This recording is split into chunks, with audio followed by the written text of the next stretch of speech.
I think Gordon is the greatest. He's something fantastic.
Yeah, safest way.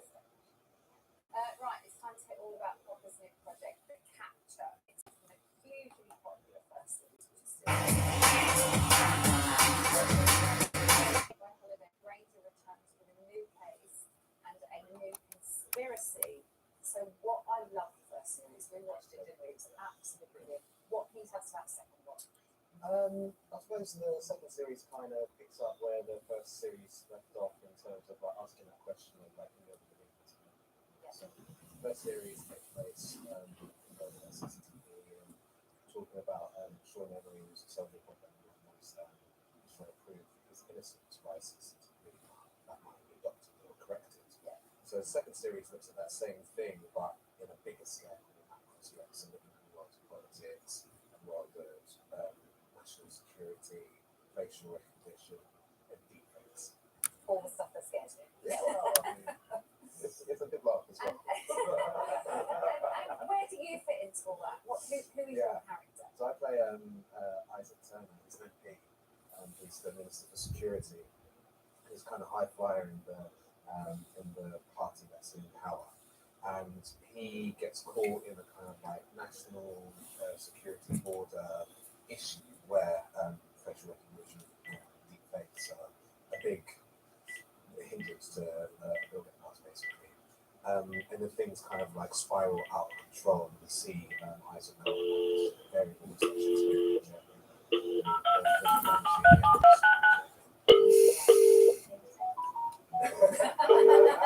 That's it. We didn't have any time. So, let's take a look at what we can afford to in this The use of AI technology poses no threat. Sometimes it's just won't be monitored by foreign governments. What's happening? This is correction. There's a method of real-time imagery. Hello, you're on. Yeah, how are you doing? What time's EastEnders on? Yeah, 8 o'clock. Huh? 7 or 8. How was it? Yeah. I watched the first 20 minutes and I was Your voice is gone, man. It was all about it. That's just the beginning. It doesn't use up. It doesn't. Okay. I'll phone you later. And who's nice? I'll phone you later, man. I'll phone you later. Where's the actor studio?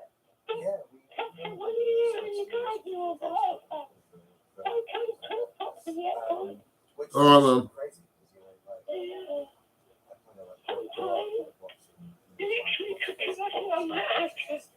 I'm not preaching. when you're in the room, you kind of feel All right, man. political career. Okay. All right, man. Right, I'll talk to you later then, right? Yeah, okay. Yeah, bye-bye. Bye. But being involved in it, does it make you just like more aware, even in like your normal life, of kind of those aspects of kind of like taking news information or anything else? I suppose it does. Like all of us get news from the way we get news has changed so much in the last 10 years. I mean, I get news from Twitter and whatever, as well as from the news through news outlets. So there's always going to be like a thing of like right, I'm a Man United fan, right? So for me, if I believe like Twitter, all the best and all the worst players who play for Man United now, it's difficult to get this problem. Oh no, thank you, great. Fantastic. The capture starts this Sunday on BBC One at 9 PM with episode 2 on Bank Holiday Monday. But if you can't wait, which I can't, both episodes will be on iPlayer on Sunday morning. Right, and I've got a question for you. What do you call a group of jellyfish? No, what do you mean a group of jellyfish? What's over there? You're wrong. Jellyfish. Wrong. Anyway, it's actually called a smack. One of the best places to see them is on the Cornish coast. Sorry, as biologists, is in Davies. I've been obsessed with jellyfish ever since I had my own close encounter with this huge barrel jellyfish over a year ago. It was an unforgettable moment. As a biologist, I find jellyfish fascinating. They're 95% water. They have no heart, no blood, no brains. They are incredible. Falmouth, on the south coast of Cornwall, is a prime place to spot jellyfish. And I'm hoping I'll get to swim with more today. Local ecologist and underwater photographer Martin Stevens knows all the places they hang out. Martin, how long have you been photographing jellyfish? I've been photographing them the last few years, and really the last couple of years they've been here in large numbers. You don't have to go too deep to see these jellyfish, do you? They tend to hang around quite close to the surface, so snorkeling is almost perfect, to be honest. And are we likely to see the jellyfish species that are in your photos here? Compass, we've got a great chance of seeing crystal jellyfish, hopefully as well. Maybe 1 or 2 blues if we're really lucky. Of course, jellyfish are best known for their sting. which they use to stun their prey. If you're unlucky enough to swim into them, mostly they're not going to hurt you very much. It'd be like a little nettle sting. Some can hurt a little bit more, but a big compass, I'd probably try and avoid. Martin has been free diving in the same area for several years. Martin, this is your local patch. It is, yeah, definitely. This is where I can come to enjoy nature. You can get a real feel for what's going on, how it's changing from one year to the next or over the season. The jellyfish are only here really in the spring and summer and into the autumn a little bit, and then they disappear again. Kitted up, we head out into the deep. And within minutes, we're surrounded by crystal jellyfish. Crystal jellyfish were once rare in the UK. They're known to glow in the dark and can eat jellyfish bigger than themselves after giving them a good sting. That was absolutely amazing. So many crystal jellyfish. Historically, they've not been very common in the UK, but they seem to be increasing in numbers quite a lot, at least at the moment. So when swimming, what are the identifying features of a crystal? They're very, very transparent, just like crystal, and then they've got these characteristic grips running across the bell, which are really quite intricate looking and very beautiful. Though it's amazing to see them here, the increased numbers are an indicator of climate change and overfishing. Warming sea temperature seems to be linked to changes in jellyfish numbers, and also that we've removed a lot of things that would normally be eating jellyfish, so they don't have the same population checks on their numbers anymore. We're heading back down, and I've spotted something in the distance. An impressive compass jellyfish. It gets its name from the brown markings on its body, known as the bell, that looks like a compass. It feeds on small fish, crabs, and even other jellyfish by giving them a Oh, yeah. sting with their tentacles, so we're keeping at a distance. But it's mesmerizing to watch. A giant compass, very different to the crystal jellyfish. It's got like milky bell. Yeah, they've got the characteristic compass markings on the bell. Yeah. Like a sort of long arms and tentacles trailing down, which can be really, really quite long as well. Yeah, and they move up and down. Is that also quite normal? Yeah, compass numbers you gotta go up, and it's not just surface, and then it starts to go down again. That's completely normal for them. Yeah, that's the biggest compass I've seen. It's enormous. Right, should we do one again? Yeah, that's well, that's it.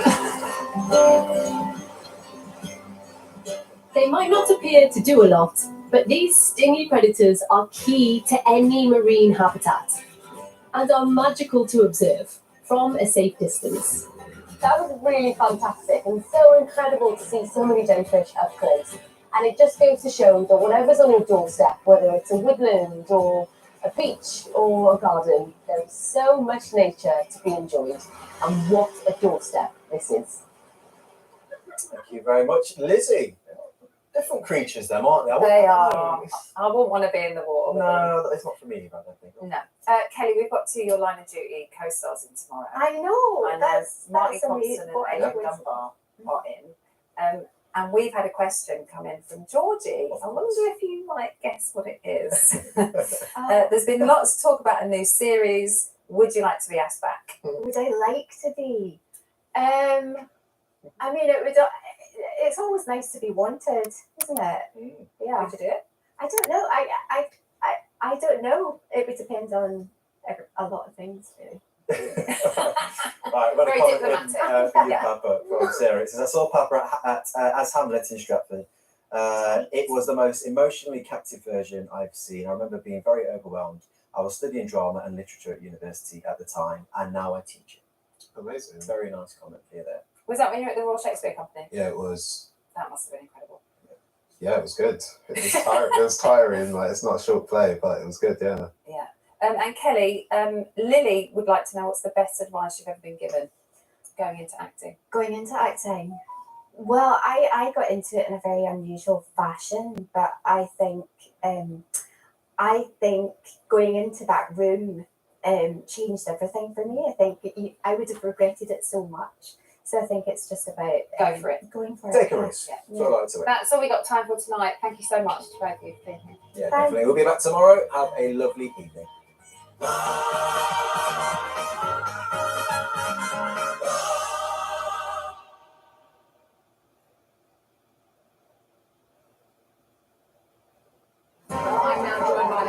Security Minister Isaac Turner. Whoever's behind this is watching everything we do. They're hacking my interviews and changing my words. They are. Don't lie to me. They are killing dissidents and attacking our national broadcast. These are acts of terror. The Catcher brand new series starts Sunday at 9 on BBC One and iPlayer. This is what happens when we go shopping together. Oh, it's fine, just whatever. It's just a chicken. How do it taste different? This is more chickeny. For the chickens. Alright. An argument about a chicken. Coming up with terrible old people. Oh, I've been one of that for years. Marriage. Press red to watch on BBC iPlayer. People come here to escape. We want to prove that we are the best. Magic's about to happen. People want to see the performance. We can't afford to get this wrong. Let's go do this. Go. The whole industry has been completely decimated. Running money out of the bathroom. We'll be tested, but we'll smile. Come for the show, stay for the drama. The Hotel People starts tonight at 8 on BBC Two and iPlayer.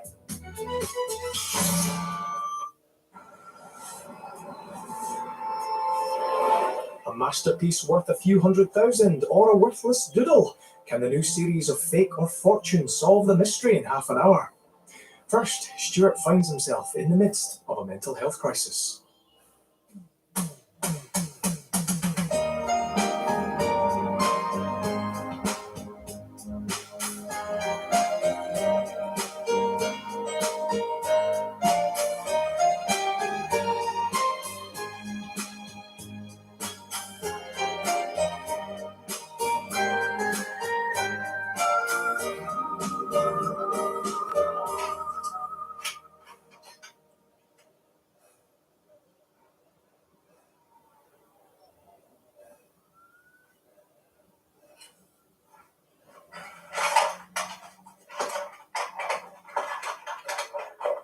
Shouldn't have shouted.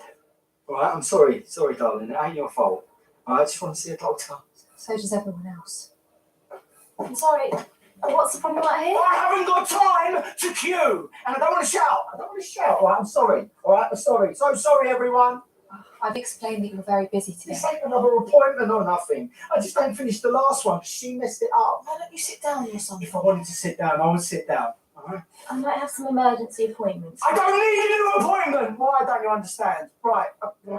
If you're in a pub, right, and someone orders white wine and soda, they expect a white wine and soda, don't they? Yeah. If you give them a white wine and lemonade, they don't have to queue again, do they? No, they just go up to the bar and they're like, "Sorry, love, this ain't what I ordered." And the person behind the bar, they stop what they're doing, drop everything, come over with their little soda gun, whoosh, whoosh, there you go, mate, on your way, drinks on the house, right? Because this ain't what I ordered!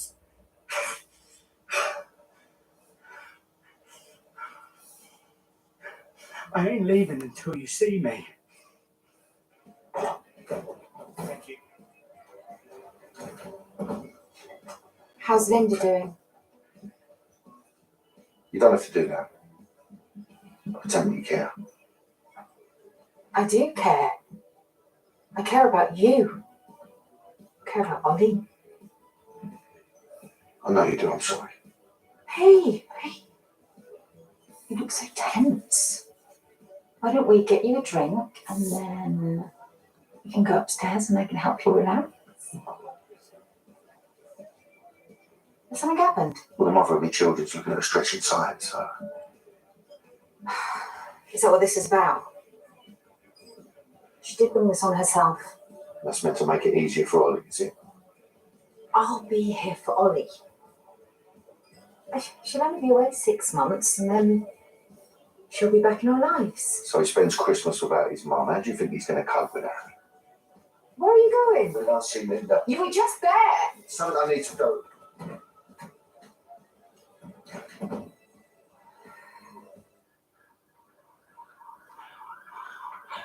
Hey, for me.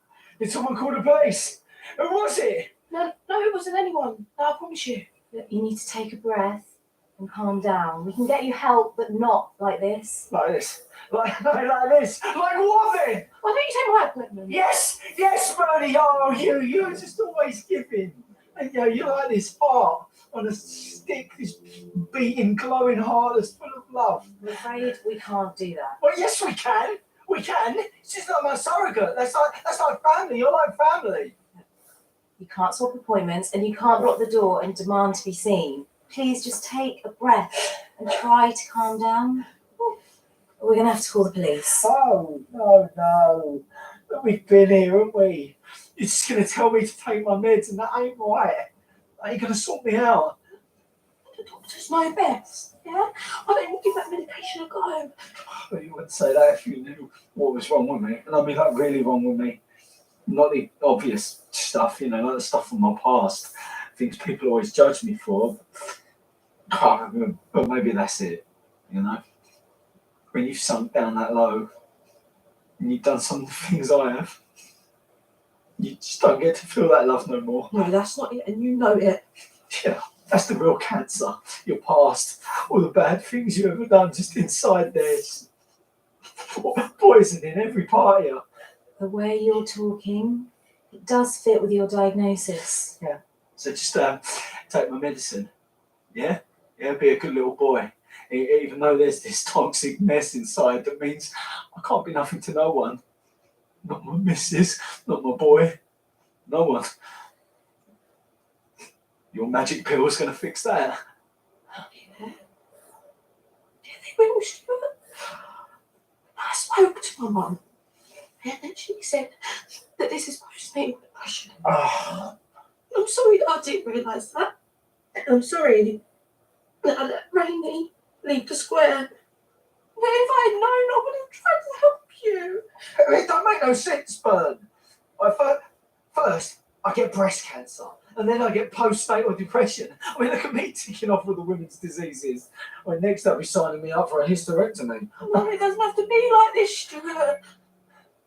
Phones. Give me your phones! Give me your phones! Right, everyone, put your phones on the table now! Put your phones on the table! All right, what do we need? Right, what have we got?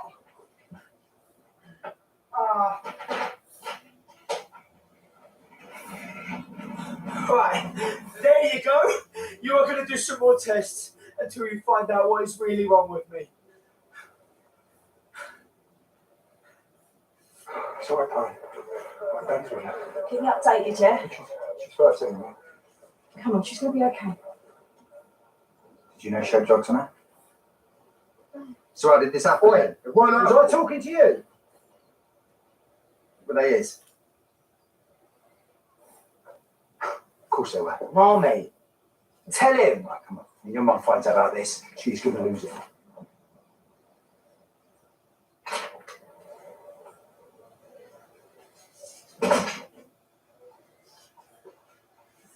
Oh, did you leave something here? No, what it is. Is this about earlier? What? Oh, I don't know. No, it's about the crash. It's about the court case. Well, what about it? I just don't feel like I'm doing enough. What are you talking about? Annie and Ollie, they worship you. They need you in their lives. I'm going to prison. I feel like I need to do a character reference or something they read out in court, so that Soppy geezer in the wig understands what he's taking away from them kids. I don't think they allow that. Well, then I'll go to the court and I'll jump over the barrier and I'll read it out myself. It's lovely that you care so much. I want you to take me back from the accident. Step by step, I just want to hear it again. What's that going to do? I just want to get it straight in my mind. Okay, I want to hear your story without all the noise. Please, Linda. For me. Oh, there must be something like a blood test or a little sticks you wee on or swabs and that. I need to do more tests. I'm confident with my diagnosis. Oh, you ain't going to say no different, are you? Stuart, you in there? Don't you be an idiot. Don't you hurt my Bernie. How does she know? Oh, she's a sneaky little cow. You're supposed to be on my side, Bernie. You're my surrogate. That makes us like family. The poor girl was probably scared. Of me? Stuart! Just go home, Karen. Right? It's got nothing to do with you. I told her not to say anything to anyone, not call the police or anything. I open the phone. I want to see the message. Open the phone! What? How come you've got a picture of my baby on your phone?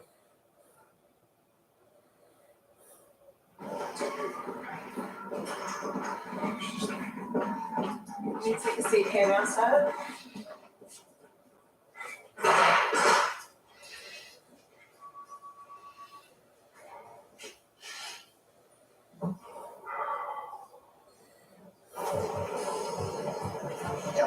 Nice one, Bill. Yeah, ain't you? No, nothing yet. Ain't yet drugs.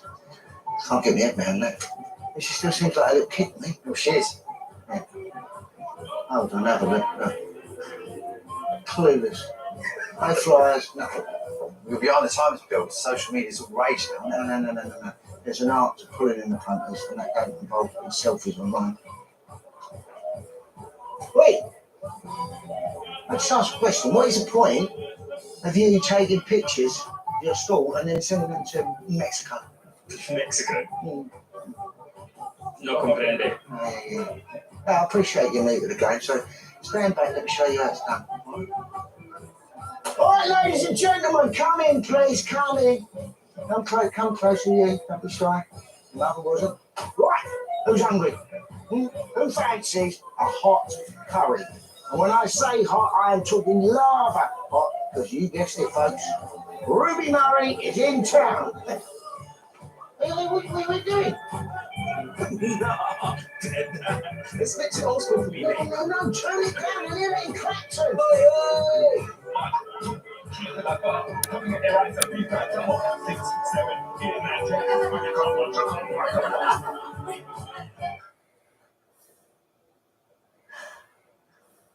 This is so messed up. Even I don't have a picture of him on my phone.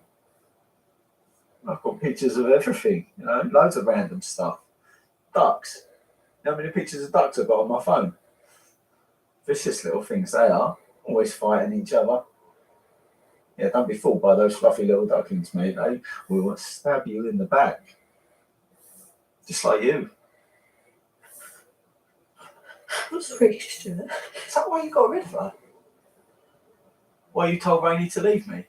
Packed her in the back of Mitch's cab and got that baby as far away from you as possible because you couldn't cope with him being on the square. Oh, if you didn't like it, then you shouldn't have given your baby away. Don't pick on Bernie. Oh, why aren't you telling her? She's got postnatal depression. Look at this little psycho. Secret photos of my baby on her phone. Is that healthy, is it? Is that normal? I only kept one photo. Yeah, and giving up her child must have been really difficult for her.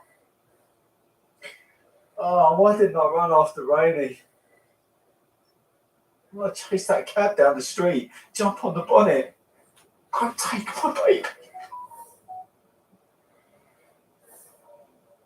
Cried more when Mark Noble left West End.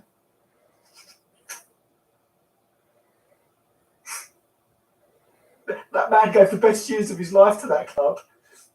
But my missus runs off with my boy. Nothing. Stuart, that's how postnatal depression works. Postnatal means you squeeze the baby out of you. Yeah, postnatal, afternatal, after baby. I didn't have the baby. She had the baby.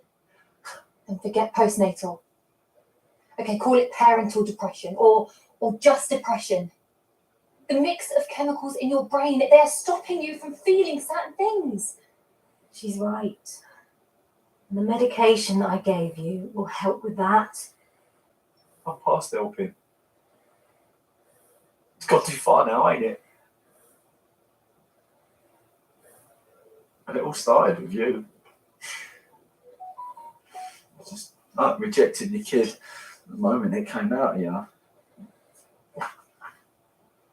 If you would have been stronger, if you would have held on to him for a little bit longer, none of this would have happened.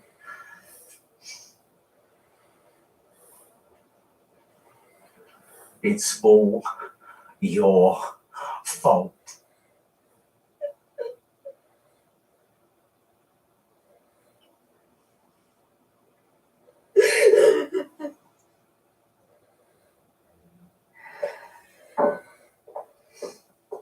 So, I understand.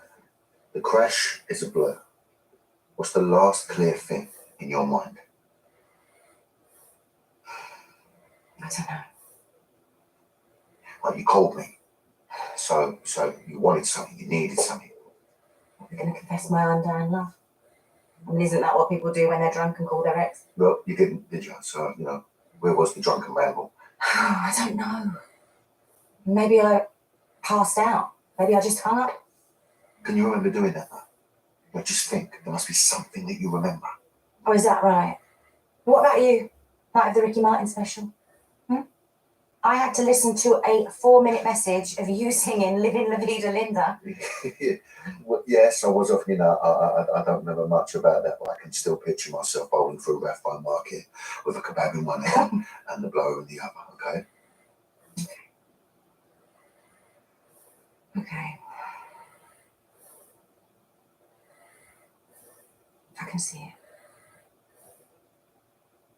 I'm sitting in the car. And he's in the back. We're not moving. The car wouldn't start.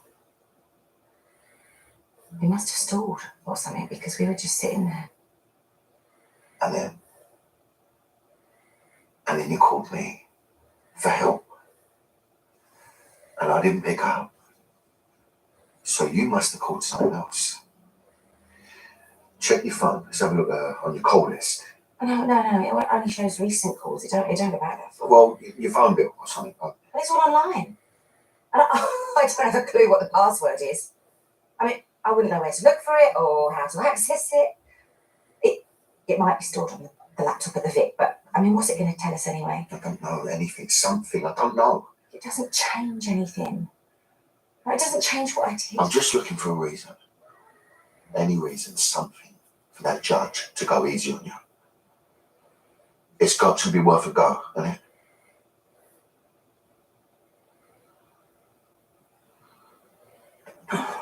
Oh, it all adds up now.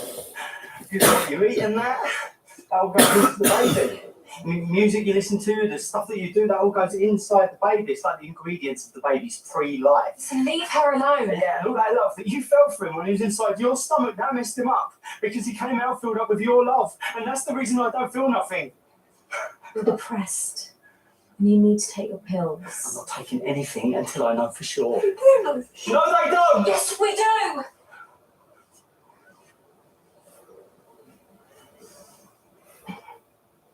I'll scrunched up the prescription. You still want to get better, don't you? What am I even getting better for? What am I even doing here? Oh. I spent so much of my life just clinging on, trying to get healthy, trying to get clean. But there was a big prize at the end of it. The normal life. Happy life. And then you get there. And it's all just the same. Pain. Inside and out. Just go away! Alright, wherever you are, just go away! It's me, Stuart. It's Rainy. Please, let me in.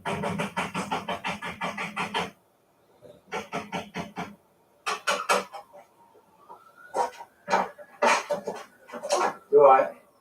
Sorry, I just wanted to know if there's any news from the hospital. Yeah, well, they've arrived. She's stable. Jack's a mess. Yeah, of course. Hmm. And has she said anything? Yeah. About what?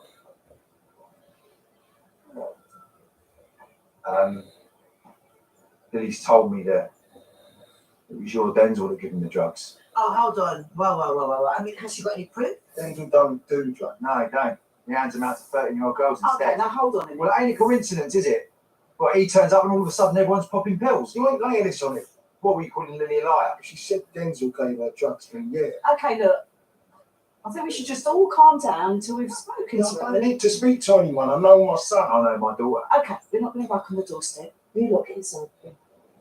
When Amy does start talking, then we'll find out the real truth on me. Yeah, come on. Go to sleep.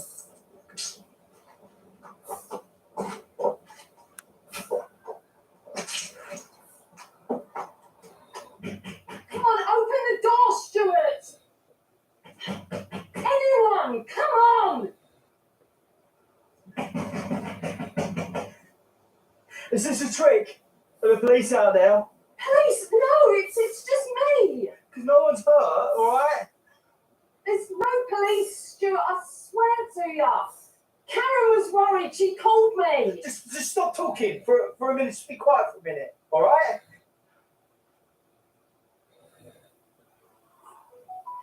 Come on, Stu! Maybe you should talk to her. Let these people go home.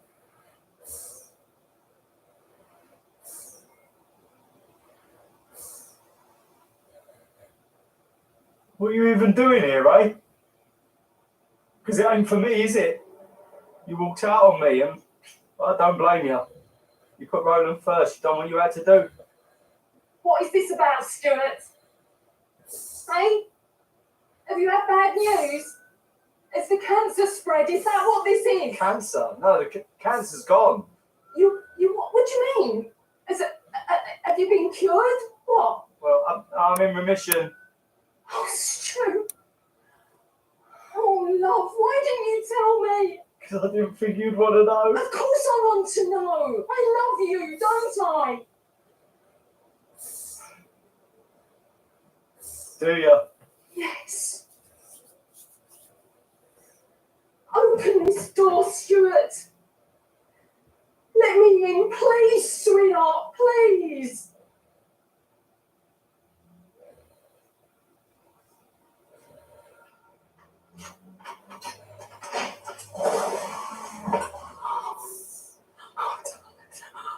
Oh, sweetheart. Oh, my God.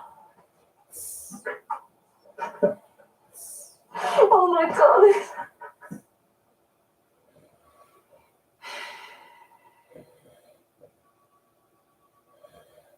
How you feeling? Rough. I spoke to Martin. He told me that you got drugs off Denzel, is that right? Are you in here because of him? Can't remember.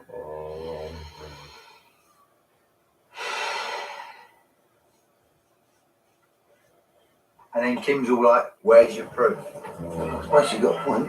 What are you talking about? Lily basically told me it was Denzel. Yes, but you know what kids are like, Mark. They say anything to get themselves out of trouble, wouldn't they?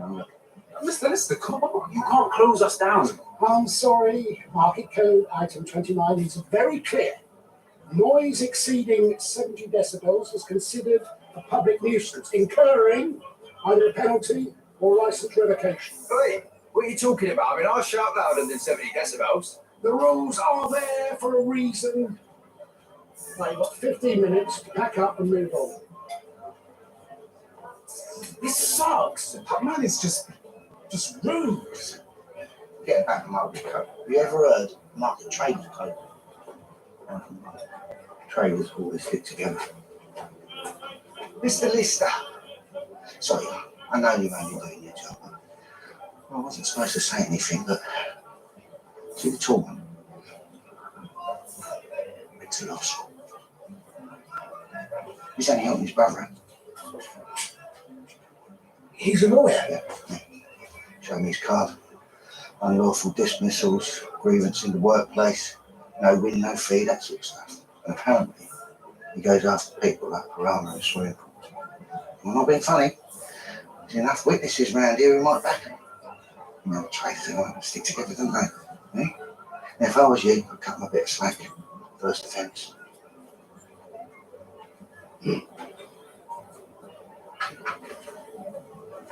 Gentlemen, apologies. I may have acted a little hastily. Shall we call it a friendly warning? That sounds fair, doesn't it? So, Yeah, that works for us. excellent.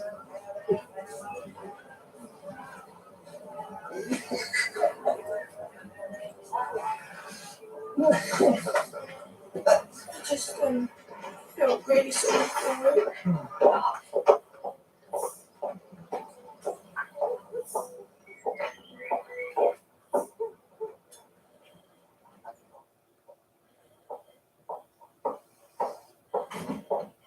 Postnatal depression.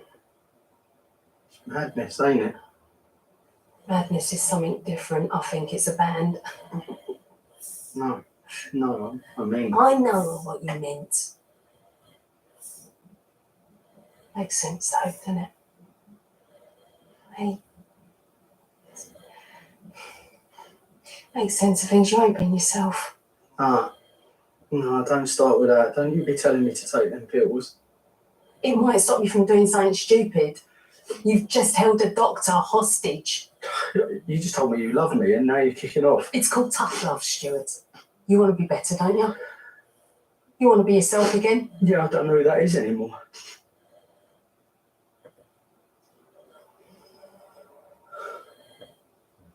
Oh. Help me, Rainey. Please.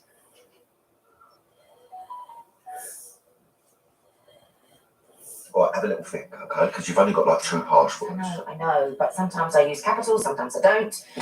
Sometimes I put an exclamation mark on. Okay, what we're going to do is we're going to do Lady Di 77, capital L, capital D, and then an exclamation mark, all right? Haven't we tried that? No, we ain't.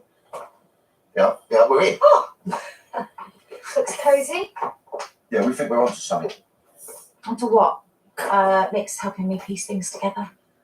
She called me, didn't she, the night of the accident, the motor wouldn't start. So we're thinking she's probably rang someone else. Now, whoever she's rang, they must know something about the crash, yeah?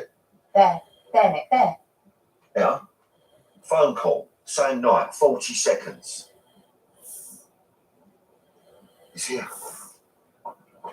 You rang the Vic.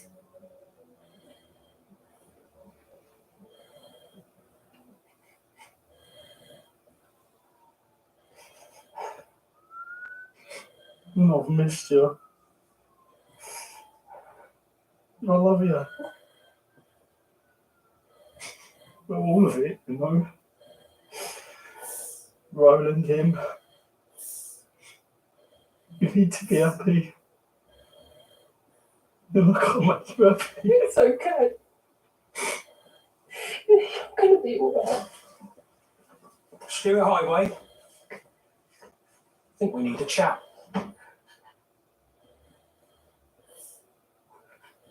Yeah, are you sure? I know I've asked you 5 times now. I just want you to be sure, that's all. All right, calm down. Hello. Hi. So it wasn't her. It wasn't me or Shirley, and it certainly wasn't Tracy. No one ever rings her. Oi! Sorry.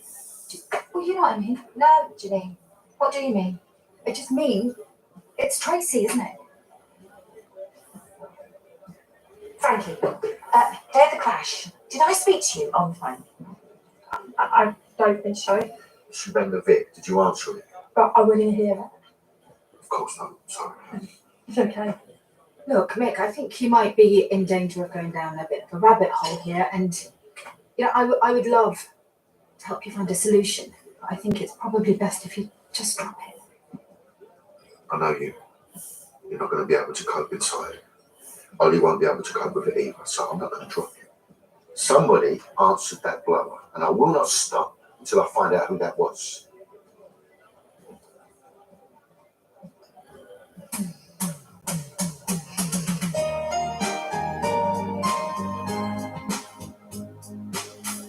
Details of organisations offering information and support with pregnancy-related issues are available at bbc.co.uk/actionline.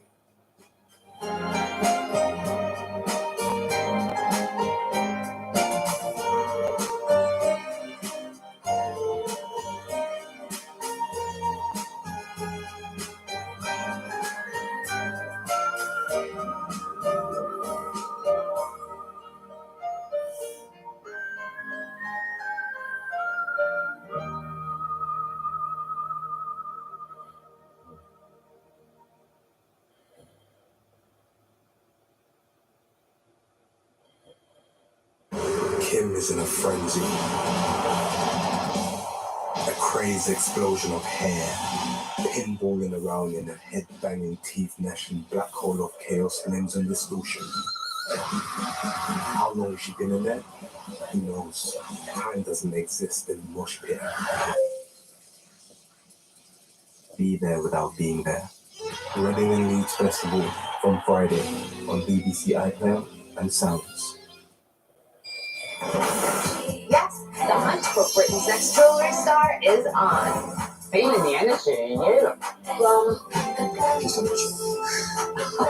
Soldier on!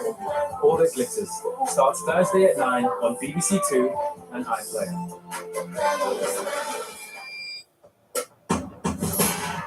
The hundreds well and truly in full swing. London Spirit take on Welsh Fire in a double header tomorrow. Women's at 2:30 and men's at 6. Watch live on BBC Two and iPlayer. If that's music to your ears, listen along live commentary on BBC Sounds.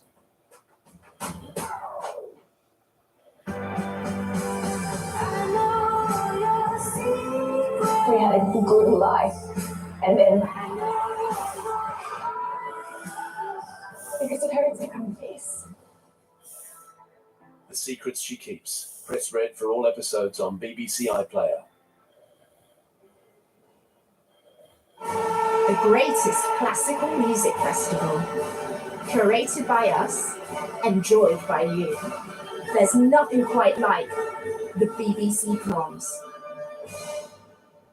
For exclusive coverage, watch on iPlayer, listen on Sounds. Hitting the jackpot, the repair shop masters revive an old one-armed bandit this time tomorrow. Today on 1, back for a new series. Fiona Bruce turns art sleuth. At 42 million. The art world, where paintings change hands for fortunes. So, thank you very much. But for every known masterpiece, there may be another still waiting to be discovered. My God, there's a lot at stake with this one. International art dealer Philip Mould and I have teamed up to hunt for lost works by great artists. We use old-fashioned detective work and state-of-the-art science to get to the truth. Science can enable us to see beyond the human eye. You've it. Every case is packed with surprise and intrigue. It's like a challenge. Who am I? But not every painting is quite what it seems. Just the sort of thing you might associate with a faked painting. It's a journey that can end in joy, it is indeed, by John Russell. Oh, brilliant. Wonderful. Or bitter disappointment. The work is not by Henry Moore. In this episode, could a work painted on the wall of a Surrey cottage be by one of the pioneers of abstract art, Ben Nicholson? It's the first time we considered a picture with a house attached. We journey to the far corners of the country in search of this master of British modernism. They just look so cool, don't they? You just wanted to hang out with them. We're on a quest to try and save this potential masterpiece in peril. If this is by Ben Nicholson, you're going to lose your bedroom wall. I know. And you're happy for that? No. But there's another artist in the frame. We've got to consider the possibility. He's done it. Yeah. Okay. Are you worried now? Yeah, just a little bit.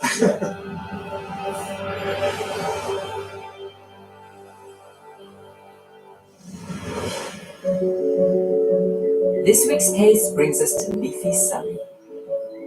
We're heading to a pretty hamlet near Guildford.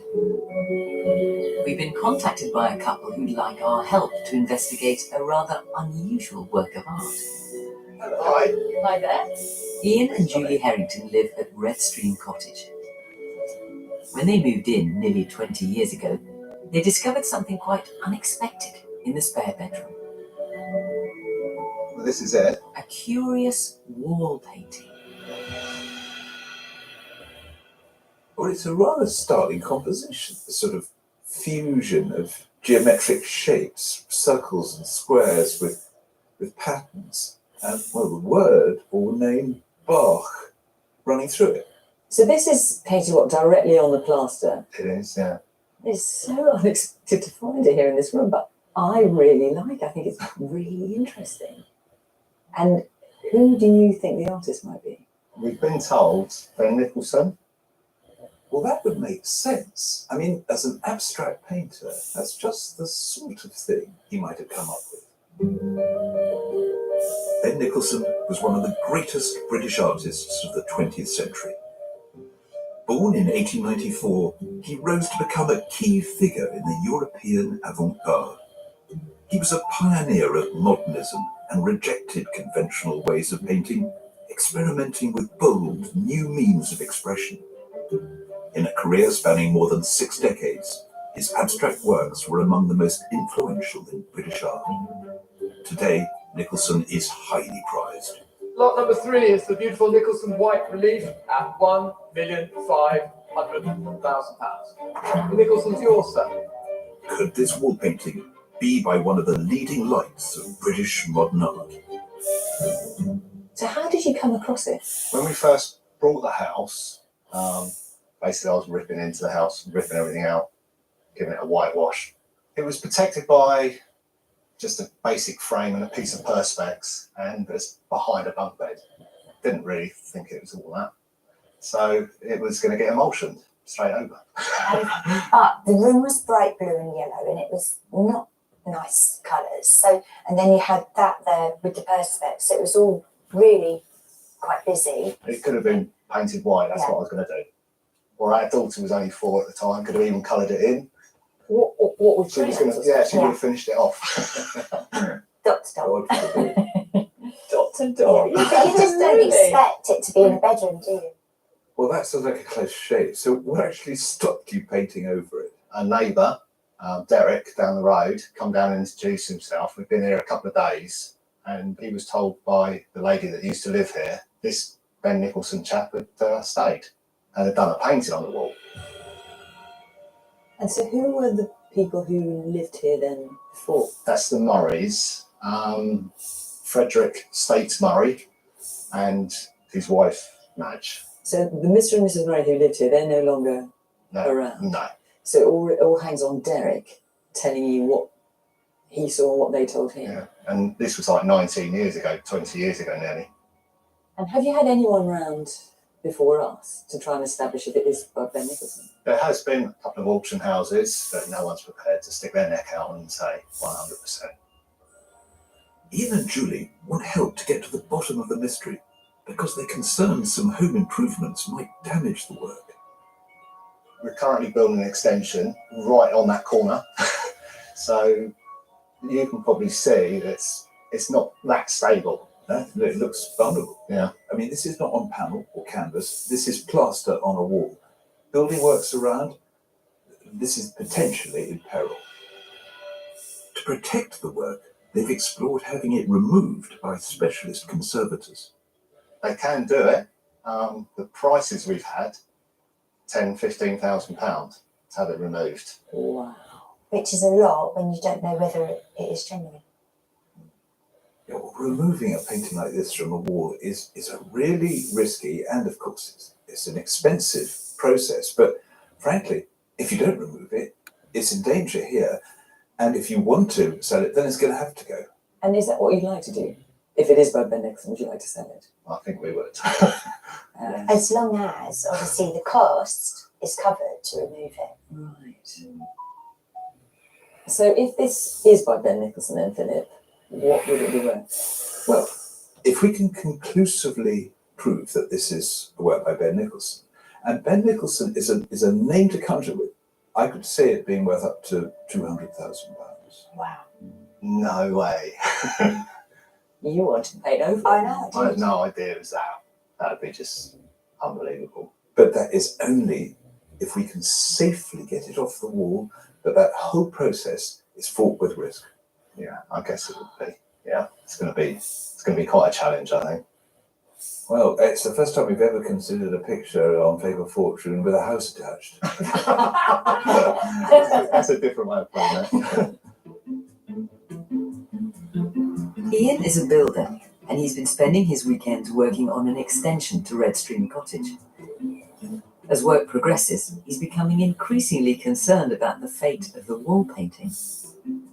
It feels like a now or never moment for the work of art he's lived with for so long. Well, I can see it's all going on out here, isn't it? It is now, yeah. It's starting to take shape. So talk me through the plan. Basically, we'll be taking that blockwork right up to the roof level. It'd be 2 stories coming out, and the painting is right behind those tiles there, the left-hand side of that window. So as we start building this up and taking that wall out, all sorts of problems could be happening.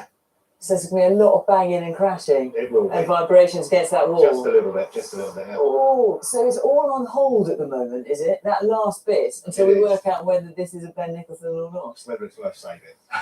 Right, so no pressure then. Okay, well, we'll do our best, and then one way or the other, you'll be able to finish your house. Brilliant, yeah, that'd be great.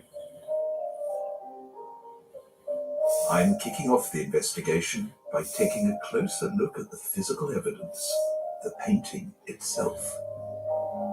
We're looking at a classic example of abstract art, which actually is just as well because our hoped-for artist, Ben Nicholson, was famed for it.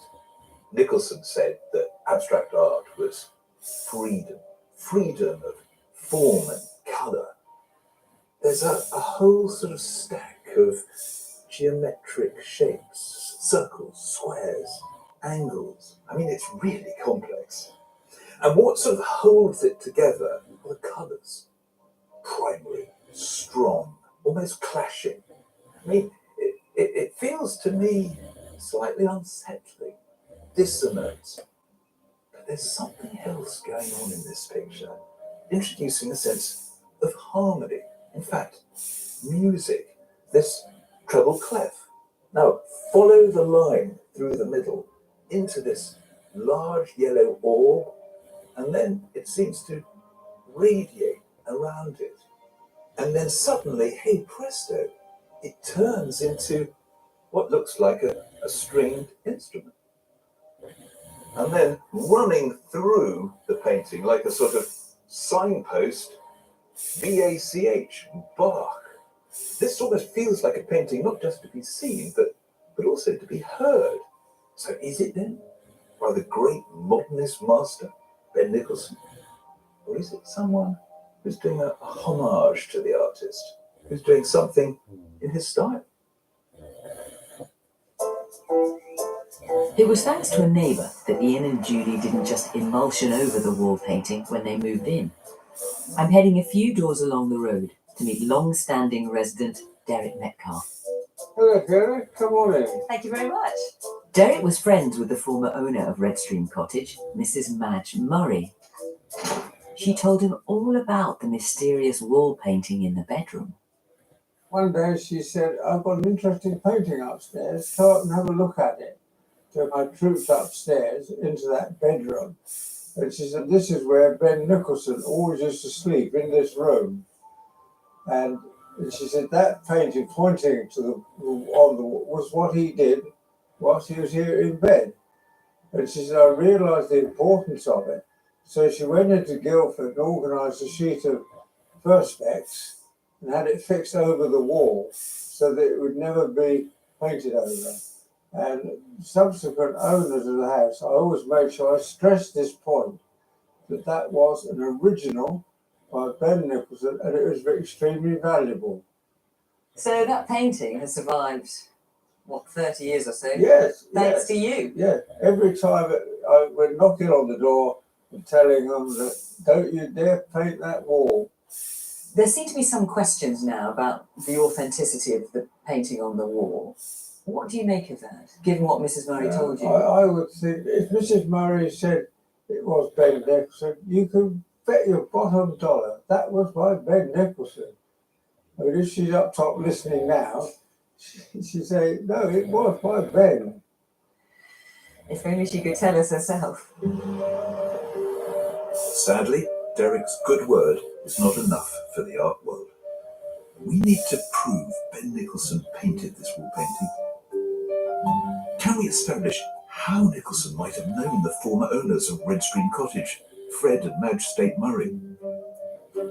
Our hunt for evidence has led us to Cambridge. This is Kettle's Yard.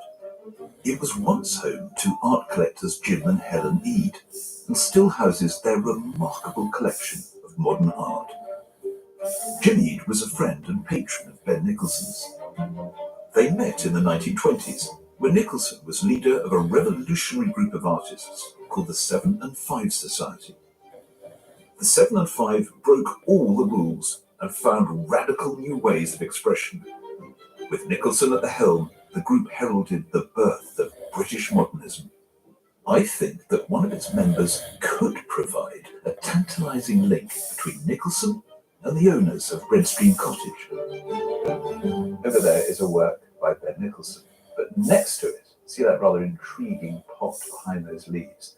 This is a work by a fellow member of the 7 and 5 Society, a potter called William State Murray. And crucially, William State Murray was the brother Fred State Murray. You lived at Redstream Cottage, of course. So is it possible then that Fred Murray knew Ben Nicholson through his brother William? This is what we've got to find out. Kettle's Yard curator Eliza Spindle has been delving into the archives. I'm hoping she can shed light on this intriguing link to Ben Nicholson. Eliza, I'm trying to establish a connection between William State Murray's brother Fred and Ben Nicholson. So I'm wondering if you can help. Well, let's start with William State Murray. He was one of the leading ceramicists of his day and a key figure in London's avant-garde. And he saw pottery as an essential discipline in modern art, which was something that Ben Nicholson also advocated. William State Murray joined the 7 and 5 Society in 1927. He and Ben Nicholson exhibited together at least a dozen times. Surely there was ample opportunity for Nicholson to meet William's brother, Fred. Can we make any connection between Fred and Ben Nicholson? Yeah, absolutely. If we have a look at the next folder, we've got some photos of Fred. So this is Fred Murray, owner of Redstream Cottage. A face to a name. And also he was an artist? Well, he wasn't an artist by trade. He was an engineer. But he was, by all accounts, very interested in art. As you can see, he was an amateur sculptor himself as well. And a very good one, by the looks of it. Yeah, definitely. Here we have a letter from our archive written by Ben Nicholson to Jim Eade quite a few years later in 1948. And Ben Nicholson is writing about the early years in his career when he was struggling to make ends meet as an artist. Dear Jim, your encouragement and Helen Sutherland's and Reddy Hoff's and Fred Murray's was about all one had, but it was quite enough, and that early help means a great deal to this day. Ooh, now that's interesting. So Fred Murray was a supporter of Ben Nicholson in the early days, meaning he was a patron. He would have bought Ben Nicholson's paintings? Yeah, absolutely. He was a very important early patron for Ben Nicholson. Wow. Well, that is a good start. So now we've got an absolute direct connection between Ben Nicholson and Fred Murray. That's brilliant. Thank you very much. You're very welcome. I'm on the hunt for stylistic evidence. I've come to the right place because Kettle's Yard holds one of the biggest collections of Ben Nicholson works in the country. During the 1920s, Nicholson favoured still lifes and landscapes painted in a deliberately naive style. But during the 30s, he became increasingly inspired by Cubist artists like Picasso and Braque, as well as Mondrian, who experimented with geometric shapes and forms to create abstract compositions. I'm keen to see if these genuine Ben Nicholson works show any similarities with Ian and Julie's wall painting. Wherever I look in this amazing place, I get a sense of the motifs, the ideas of Ben Nicholson that immediately suggest Ian and Julie's picture. This painting is a still life, 1930, and it represents a cup, a jug, a plate. But look how he's played with the lines, the tones, the shadows. He's trying to give you an alternative viewpoint. But the best bit, you see those wavy lines, some attempt at introducing movement and flux into the painting. You've seen it before. It's an Ian and Julie's painting. And then a cluster of dots, very similar to the ones that we've seen and applied in a very comparable way with the end of a brush. And other works here by Ben Nicholson use overlapping geometric shapes and vivid colours, just like Ian and Julie's painting. All of these stylistic similarities are quite compelling. Back in Surrey, Ian and Julie have called a halt to the building work to avoid putting a potential masterpiece in peril. I've invited wall paintings conservator Tom Organ to give us some urgent advice. If we can prove the wall painting is by Ben Nicholson, can it be removed and saved? The process of detaching wall paintings dates back millennia to Roman times, but in recent years the practice has hit the headlines. The huge popularity of the street artist Banksy has led to a number of his works being removed from buildings to be sold. This has caused controversy, with locals angry that Banksys have been lost for commercial gain. But if a wall painting is at risk of being destroyed, conservators agree that removing it is justifiable as a means of ensuring its survival. Tom is assessing the safest way to rescue Ian and Julie's wall painting. So Tom, from where I'm standing, this looks like a pretty vulnerable picture. Yeah, there's a lot of flaking, there's cracking across the surface, as you can see, and there are areas of plaster loss already on the right-hand side. It looks really sad and tired, doesn't it? It needs some love. It does need a bit of love, absolutely. Now there's going to be building works. What impact could that have? Well, that's the big concern, that you have vibration and movement mean that you have an uncontrolled collapse and loss. Stop it, that sounds dreadful. So how does Tom propose we save the wall painting? The options are really to look at the removal process of the painting from the wall. I mean, there are three options really. The first one is to remove the paint layer. In this method, a facing material is applied to the surface of the work, then the paint layer is peeled off the plaster. It's risky and it can, of course, cause damage. And you change the surface of the painting in doing it in those ways. So let's not risk or consider that. I think, Julie, don't you? Okay. So what would option 2 be? So the second one is to take the paint layer with the plaster support. What? So you mean take the plaster off the brick? Yeah. Yikes. This method involves cutting the paint layer and the plaster away from the brickwork, hopefully in one piece. But this may be too risky for Ian and Julie's wall painting. You've got a relatively thin plaster layer on the brickwork. And we know that the way the bricks are laid, they're uneven. And then you hit an obstacle halfway through. There's timber in there as well, so you can have a real issue halfway through the process. Sounds frightening. Very frightening. So, Tom, there's an option 3. Well, the option 3 is not to get it off the wall. It's to take the wall. Take the wall? Take the wall. So the final option is to remove the wall painting with the wall attached. The process preserves the mural as a mural, so you're left with stabilised paint layers, stable plaster, the brick support all together, and all the surface qualities of the painting are retained. And given the peril that it's in now, you would recommend that as the best option? I think it's something, that we have to look at seriously. But Julie, if this does turn out to be by Ben Nicholson, you're going to lose your bedroom wall. I know. And you're happy for that? No. Ian will have to put it back. Well, at least you're married to a builder. With such drastic, risky and expensive action needed to save the wall painting, we'd better be sure what we're dealing with. I need some expert help, so I'm heading to Norfolk. I've come to the seaside village of Haysborough. I'm here to meet one of the world's leading Ben Nicholson scholars, Dr. Lee Beard. Lee is one of the experts who'll judge the wall painting, so I'm keen to get his insights. We've arranged to meet at Church Farmhouse so he can tell me about a crucial period in Nicholson's career, one I hope might help us better understand Ian and Julie's wall painting. So Lee, explain to me the significance of this case. Okay, well, this is a place that Ben Nicholson came on holiday in September 1931. He was invited by a group of artists, including Henry Moore and Barbara Hepworth. the world-renowned Exactly, sculptors. exactly. If you're looking here, there's a letter actually sent from Barbara Hepworth to Ben Nicholson, inviting Ben to join the party. Dear Ben, do come and stay with us in Haysborough. I enclose a photo of the farm. The country is quite flat, but for a little hill with a tall flint church and lighthouse. The beach is a ribbon of pale sand as far as the eye can see. The Moors and ourselves should be so pleased if you came. Nicholson took up the offer and joined the group. His wife, the artist Winifred Nicholson, stayed at home with their young children.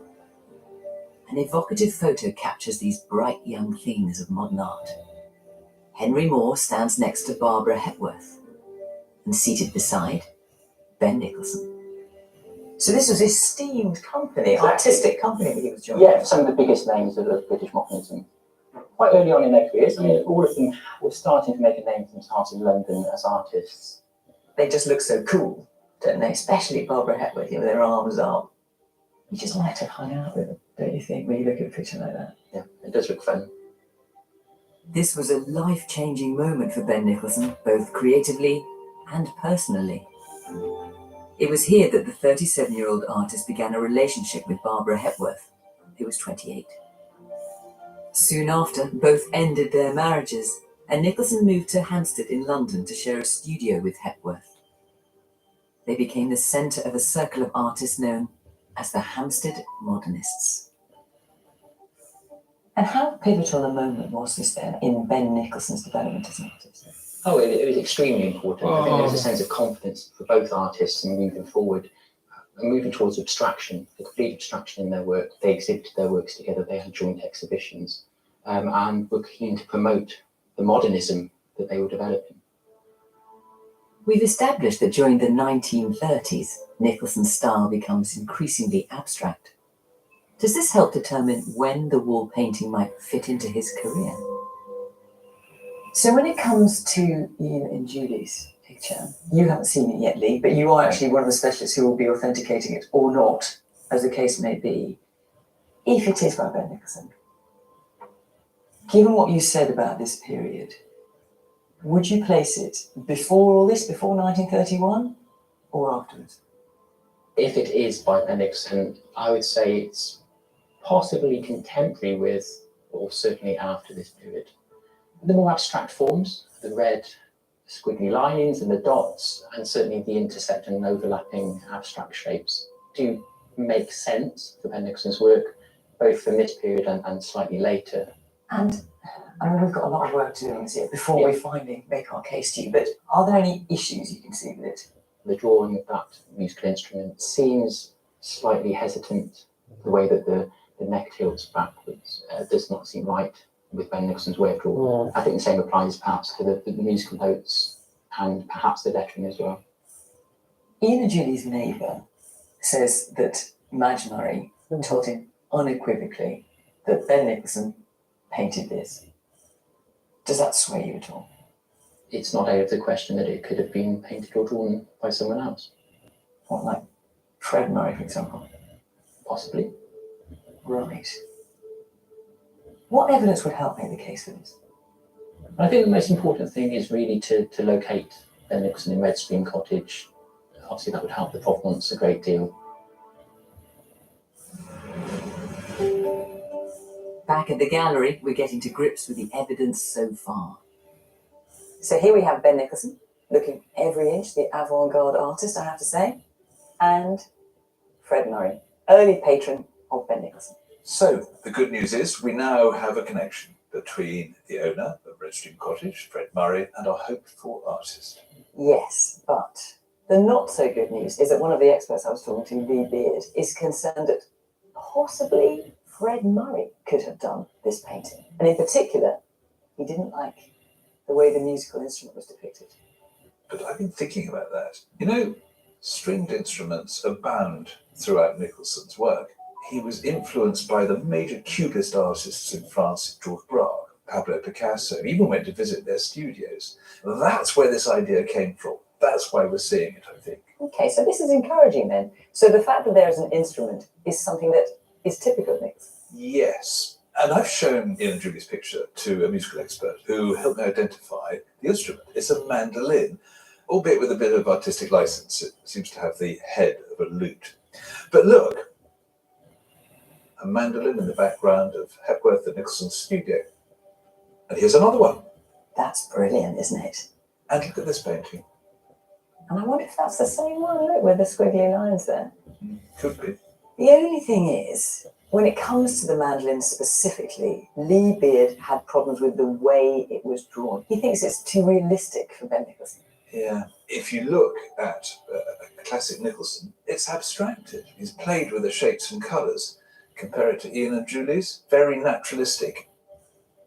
There is one thing that Lee says would help us, is if we can place Ben Nicholson in Redstream Cottage. That would really help our case. So we need to get Nicholson in the right place at the right time.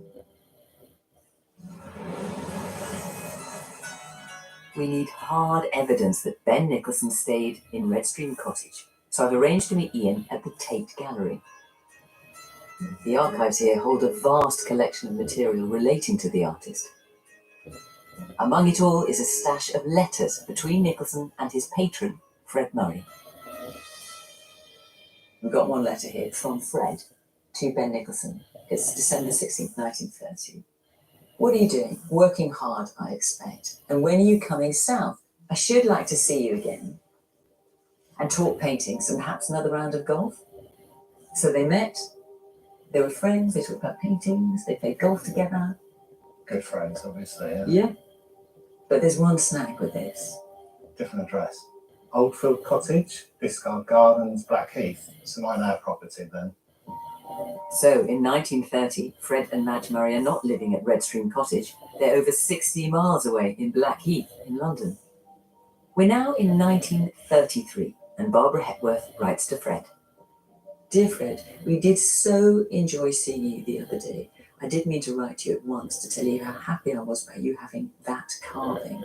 I would rather you had it than anybody, I mean that. We'd love to you both, Barbara. And from them, it says here. Very personal. It is, it shows they were really close. Yeah. So this is a letter to Fred. So where was he living at the time? We've got the envelope addressed to... Blackheath again. Yeah. Frustratingly, Ben and Fred's many letters to each other during the 1930s all share the same problem. Blackheath. So look, what have we got?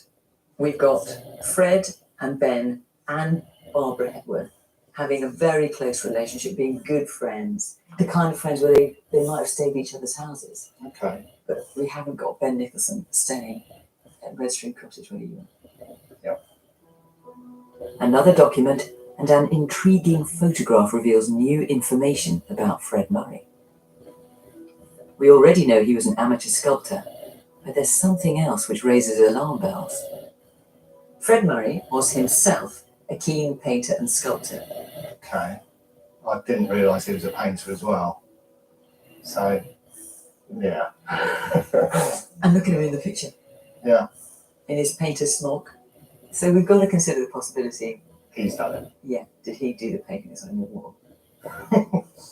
Okay. Are you worrying now? Yeah, just a little bit.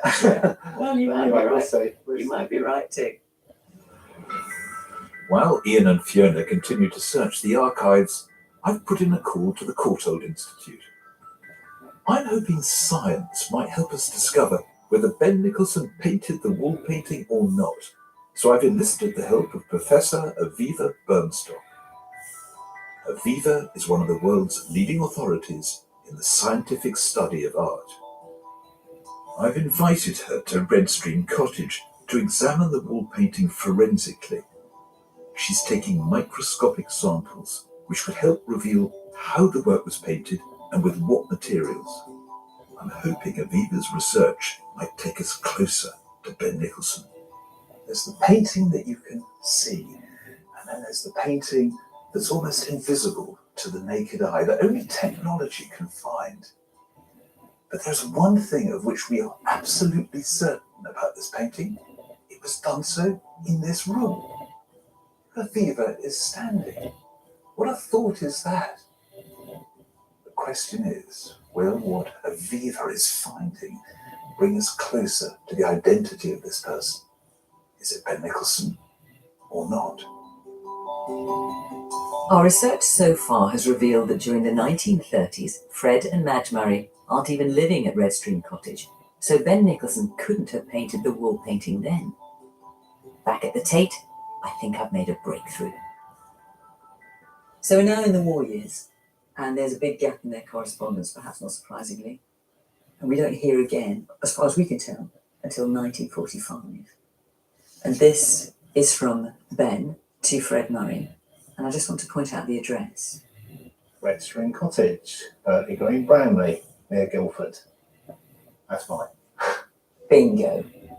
What we need to do now is place Ben in Redstream Cottage. Stay in there. If he's physically going to have painted that on the wall, he needs to have been there. Needs to have stayed there, yeah. So, got a letter here, and this is from Ben to Barbara Hepworth. Right. And he says here, I go to Fred Murray's Saturday the 10th afternoon till Monday morning. Okay. So this is his intention to go. Right. Did he actually get there? Okay. It's a bit tense, isn't it? Yeah, just a bit. Yeah, it is. Okay. Keep reading. Here we go. This is a letter that Ben wrote to Fred a couple of weeks later, 1947. And he says, I shan't forget the long weekend with you and Madge for a long time. At the cottage. This is him thanking him for being at Redstream Cottage. So he has been there? Yeah. To the spare room? To the spare room, yes, indeed. Brilliant. You're doing well. You're doing really well. It's That's better than that. Well, it's iron to please. Finally, in the handwriting of the artist himself, is the evidence we've been searching for. So what we've got here is absolute proof that Ben Nicholson and Fred and Madge were good friends. And such good friends that not only did they buy paintings from him, but he stayed at Redstream Cottage. Brilliant. It's been lots of ups and downs. So this is, we're moving upwards again. It's the right direction of travel, We isn't are. it? Yeah, definitely. Excellent. Back at the gallery, I'm updating Philip. So we have now crossed one of the biggest hurdles in this investigation. We have documentary proof that Ben Nicholson stayed at Redstream Cottage. And straight from the horse's mouth. I thought I had photographic proof as well. This is a letter that Ben Nicholson writes to Madge Murray after he stayed at Redstream Cottage, and he's thanking her for some photographs she took of them while he was staying there. And he says, rather nice that one of those blokes leaning on the gate at Redstream Cottage. Doesn't Freddie look benign? I think the other two of Ben Nicholson, are lousy. Please destroy them. And then he says, except for the bit in close. And look, we've just got a little fragment of a photograph here. He must have cut himself out. And all he's left is Fred and Madge's Scotty dog. How frustrating. Cute dog, though. So close. But this is all we've got. So if this work is by Ben Nicholson, it has to be painted in 1947 when he was at Redstream Cottage. Not long afterwards, he painted two murals, and they're worth looking at.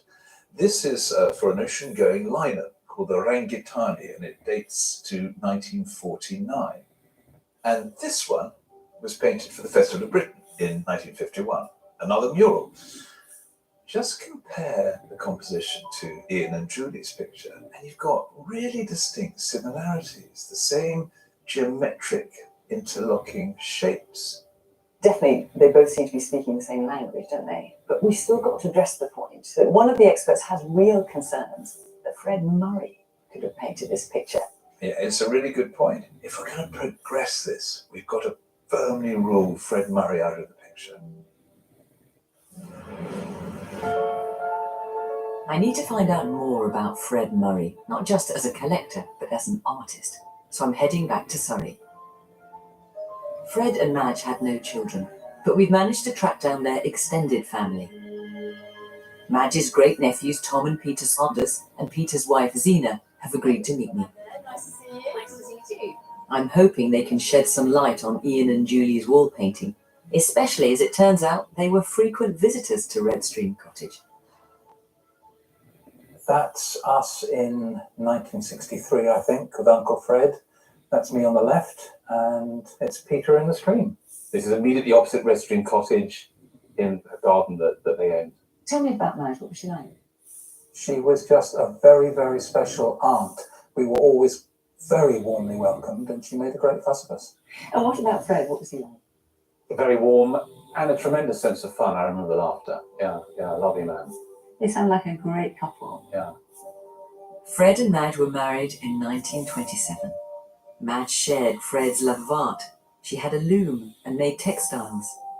Madge's family had been searching through her papers for any information about Ben Nicholson's stay at Redstream Cottage.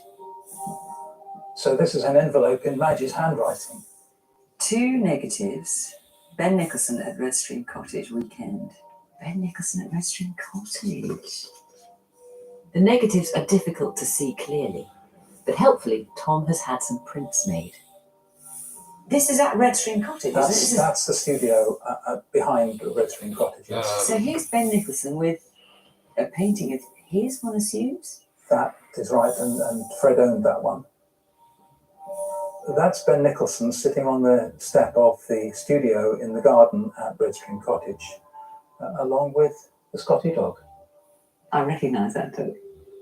This is the photo Ben Nicholson cut himself out of because he said he looked lousy. Now we can see the bigger picture with the artist in tow. So here we've got the photographs of Ben Nicholson staying at the cottage. Let me show you the painting that we're looking at. Do you remember any conversations about who might have done this painting? Not specifically. Not specifically. It was part of an environment of endlessly fascinating art objects. Did anyone ever mention this painting being by Ben Nicholson? Well, yes, to me. When I was popping in for afternoon tea, Madge said, well, look, I'll show you around. And we trotted up these tiny little stairs, almost like a ladder. And in here, showing me into one room, is a painting by Ben Nicholson. And hang on. So Madge took you into that room, showed you this picture, and said to you directly, this is a painting by Ben Nicholson. Yeah, that's right. Wow. I mean, I cannot overstate quite how exciting a revelation this is. Sadly, if you were in court, it would be hearsay. Yes, exactly. It's not enough, is it, for you? It's not. I mean, it's really close, but it isn't enough. And there are still question marks over that painting on the wall. It hasn't been accepted as a Ben Nicholson. With a leading expert questioning whether Fred Murray did the wall painting, I still need to see what Fred's art looks like. So what I'm going to look for then is there anything in here that seems similar to the painting on the wall? Mm-hmm. Other than the fact it's abstract, I can't really see any similarities there. Oh, no, this does look a bit more similar. Certainly reminds me of the word Bach, wouldn't it? Yes. In the wall painting. I mean, looking at these wavy red lines here, there's certainly some similarities there. Compared to Ian and Julie's wall painting, there's no denying certain motifs in Fred's works are too close for comfort. I mean, do you think it's possible that the painting is from Fred? I think you could have.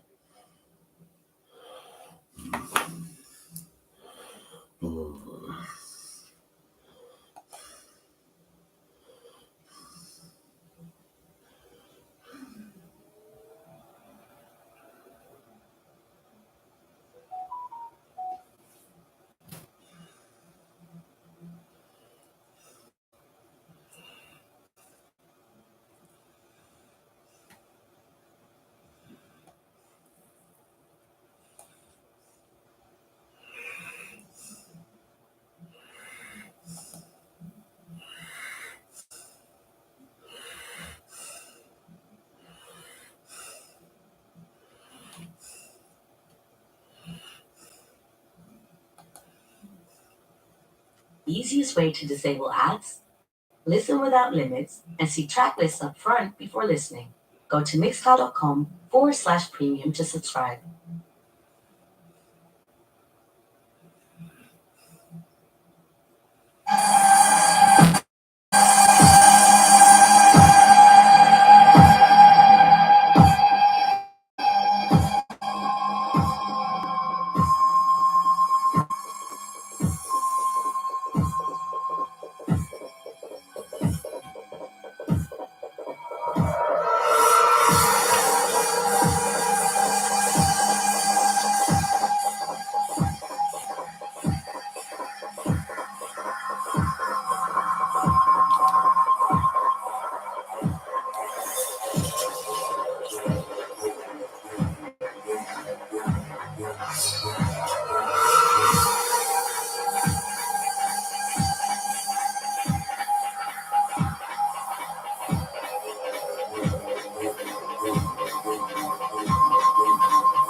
To śledztwo swojego liścia.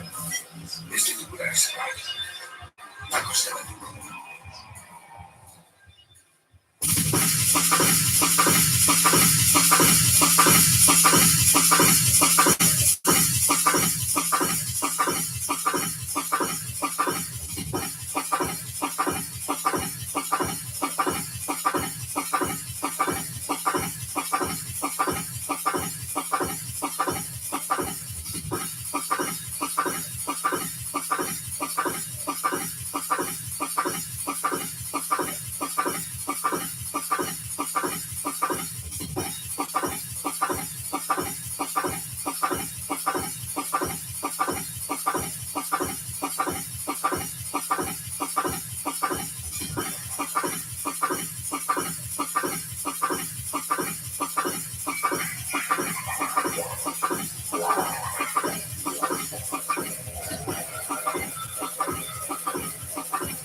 What is Paxos?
Because no matter how bad things get, when I wake up, it's always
I have all the characteristics of a human being.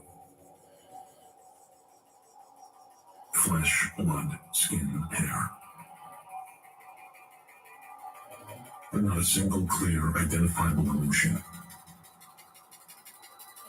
Except for greed and disgust.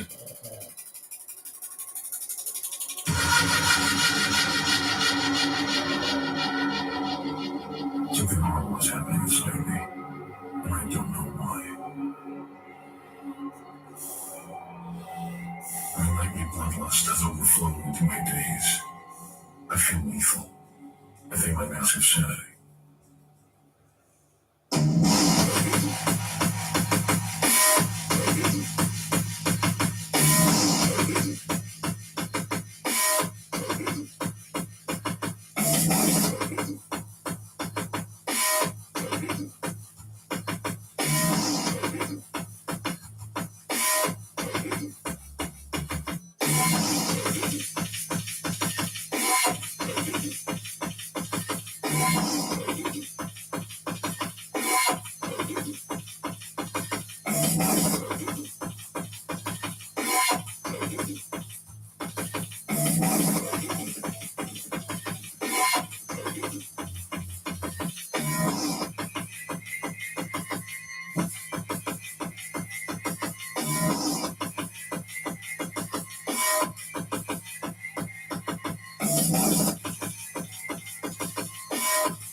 Hey, this is Jyoti from Mixcloud. Not a fan of advertising?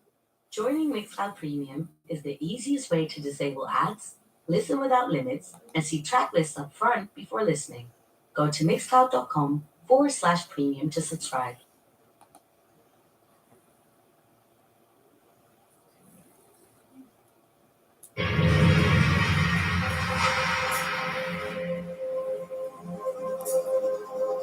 Peering deep into the universe, astronomers probe the clash of cosmic forces. The obliteration of matter and energy. We cleanse the limits of time and space.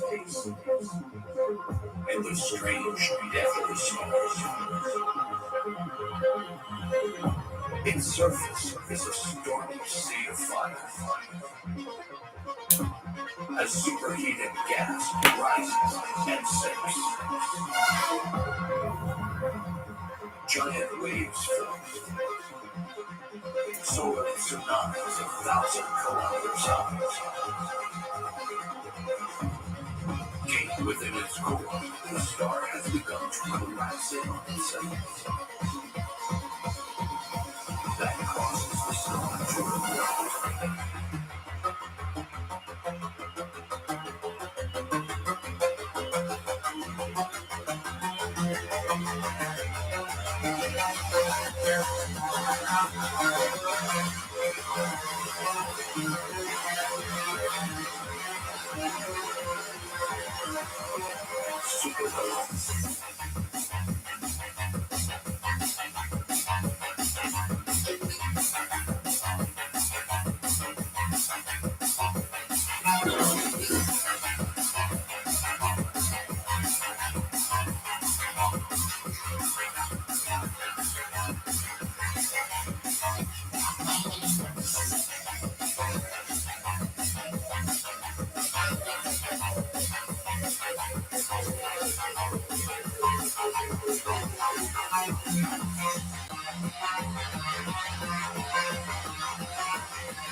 This cycle of death and birth has defined the history of our galaxy.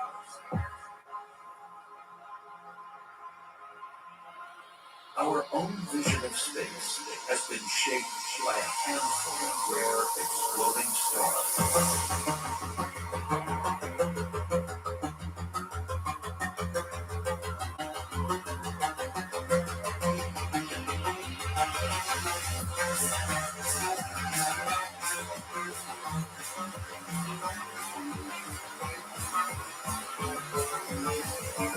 Ion supernova.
say to you. You say that I'm wrong. You cannot be wrong. But on and on, you and I know.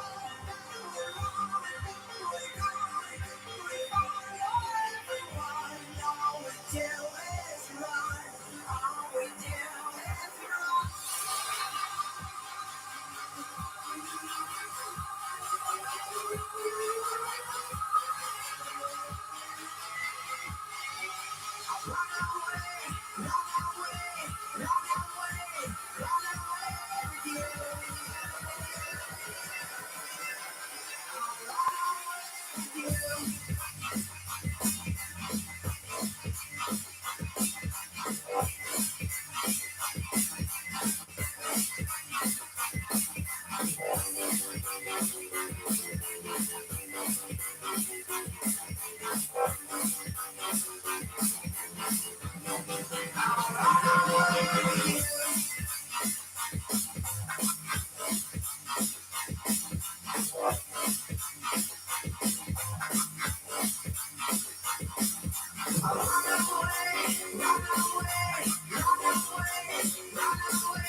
Danger's almost here, it's on our mind.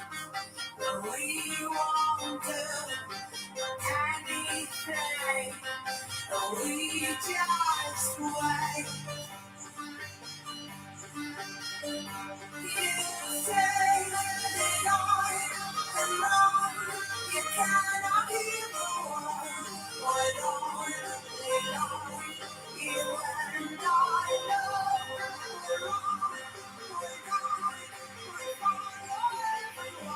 All we do is run. All we do is run.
It's time to hit 'em with the hit and run. Fuckery, soul fuckery, new shit. 40 rounds of coffee, the socks stuck on a blue yes. Rephrase, see the teeth out of your face. Then up, I'll you to the rock, rock, make you feel sick. Twisted, innovate, get your face lifted. Trouble in your cylinders, increase the feelings good. Can't imagine what could happen on the big side. Think twice, till you got you stepping on that big ice.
Never slip at the chances when the darkness settles. Get it under the carnage on the path of the rebel. Take a lesson in medicine, really venomous medals. So like a specimen in the day to the devil, especially now. We're going down, feel it beginning. I'm pure adrenaline, mentally making every decision. Blessing will rip in the age and it's over regular place.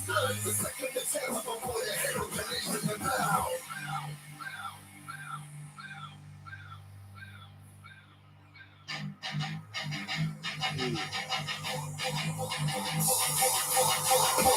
Bloodshot, couldn't give a blood clot. Blood cloud, renegade, rebel with it up top. Listen to the crack when the bones don't snap. That's not impact with the black snap with the whiplash.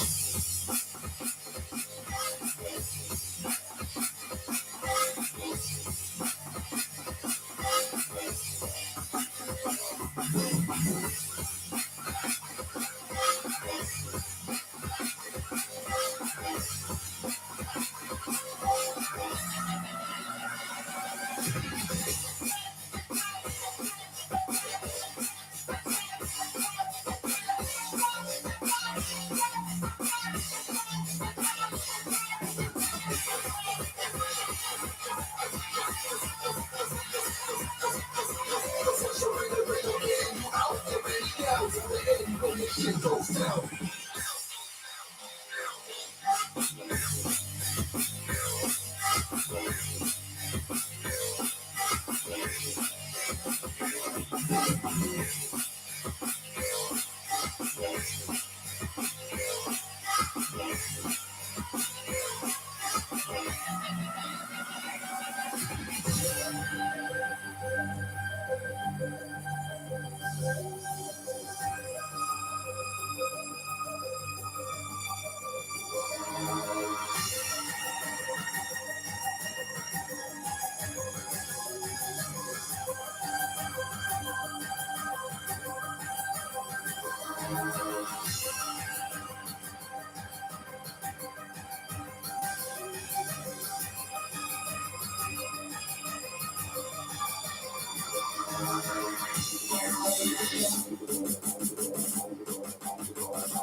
between rage and serenity.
Technologically advanced than we are.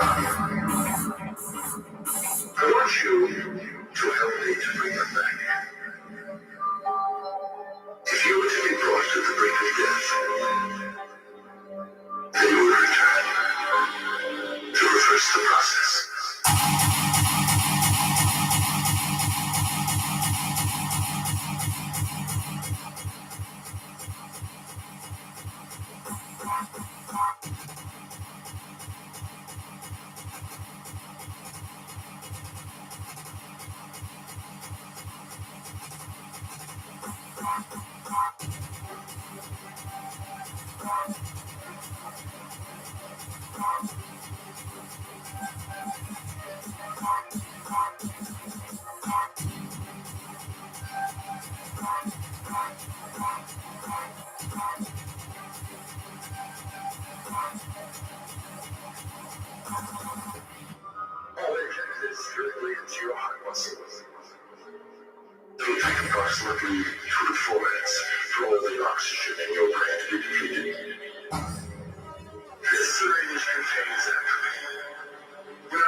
after your death, along with a sharp blow to your chest with my fist.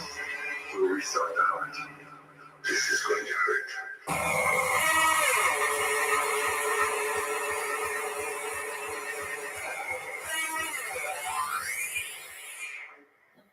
Prepare to die.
Someone has to die.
To make this right, someone has to die.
To make this right, someone has to die.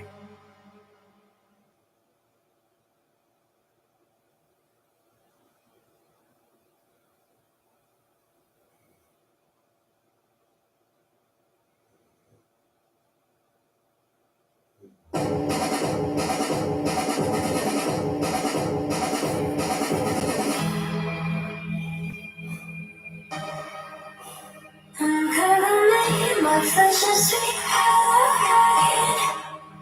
My days believe in me and see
Dreams whisper in my eyes.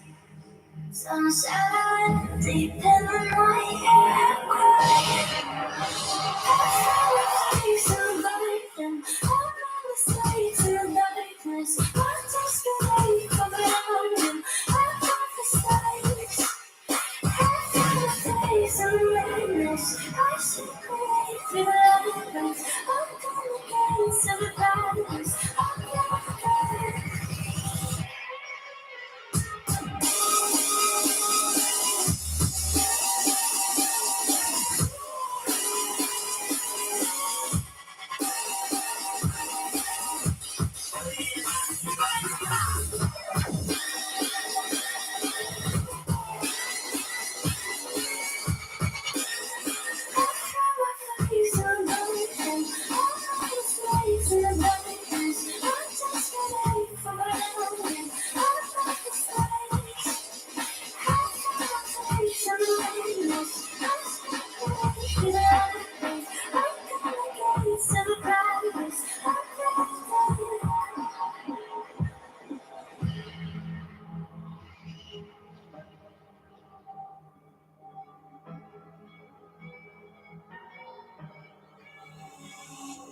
I don't take too much time for myself. Never been one to ask for help.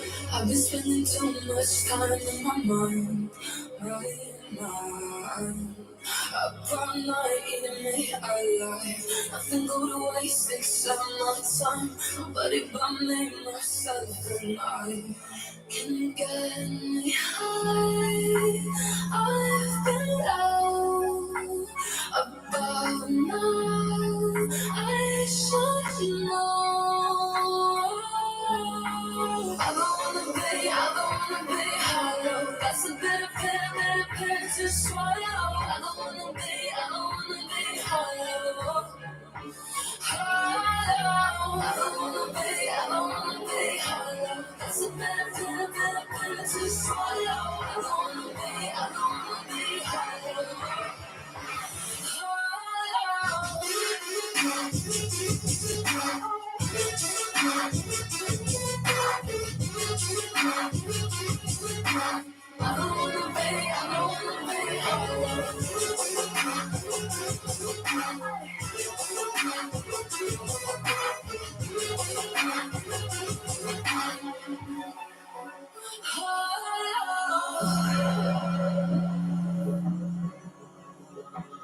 Get me high. I've been low about now. I should know. I don't wanna be hollow. That's a better pill to swallow. I don't wanna be hollow. Hollow. I don't wanna be hollow. That's a better pill to swallow. I don't wanna be hollow.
Please evacuate.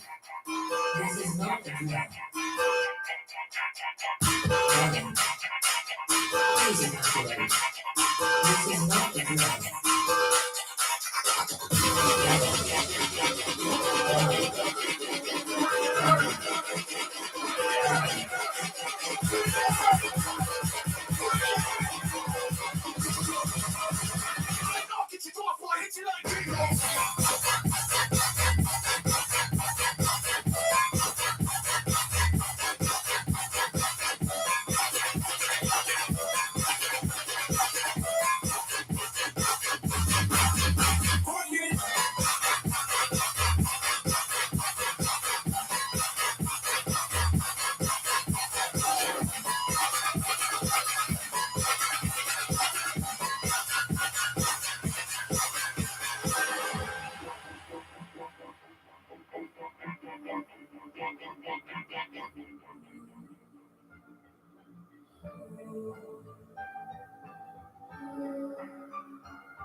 I've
been retracing all my footsteps, replaying that fucked up day you left. You're the movie inside my head. You're overshadowing my thoughts. Try to give you up now, but I'm caught in the middle. Miss you just a little, and I run to what's familiar. Your hands, your heart, your figure. I know where this goes. Your voice echoes around. You stole the words from my mouth. Just need to hear my voice. Just wish I could drown it out. Going crazy, can't turn it down. Just need to hear my voice. Just need to hear my voice. I want to have some desire. Just need to hear your voice. I want to have some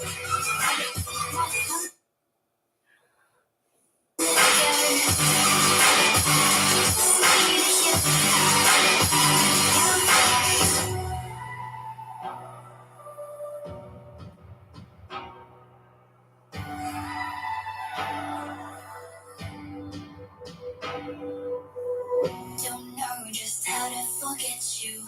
Your memory is so habitual. Ooh, you're my ritual. You stole the person that I was, chasing after monsters just for fun. And we currently love. I run to what's familiar. Your hands, your heart, your figure. I know where this goes.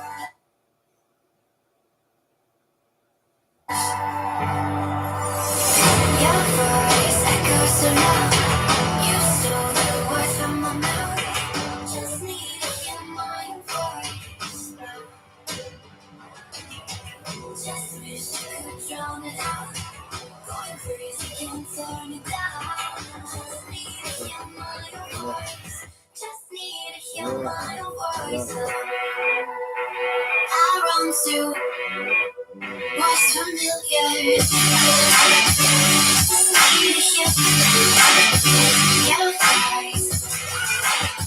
I run to what's familiar. Just need to hear your voice.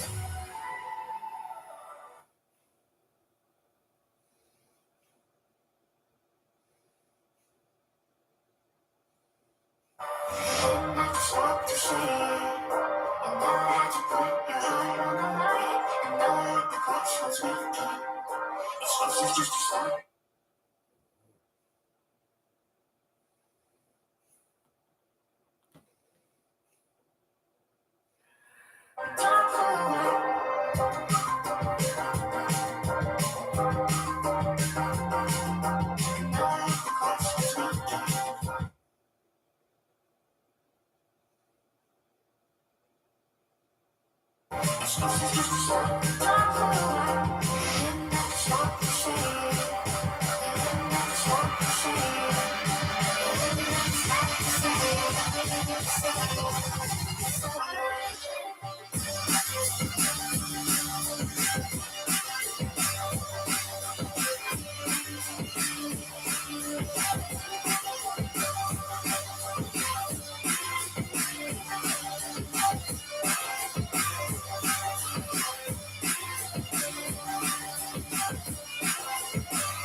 Heartbeat barely there. Warm hands, cold as lead.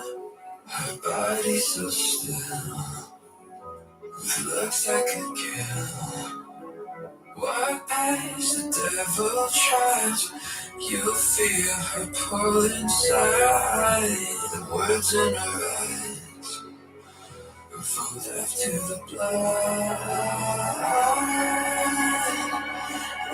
Inside, the secrets you find, the secrets you find.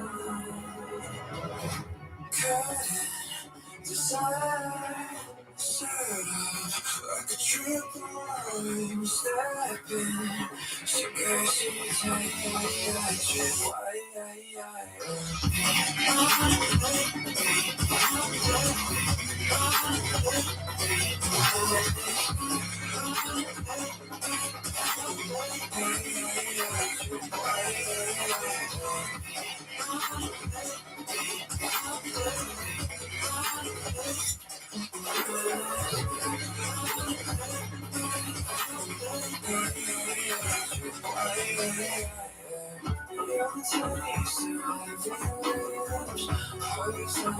just one day, and I couldn't go all night. Sure, I'm pursuit, can't find it. She's got you locked inside.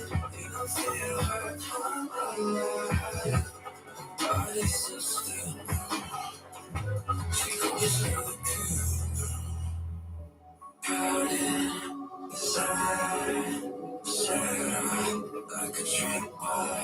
Like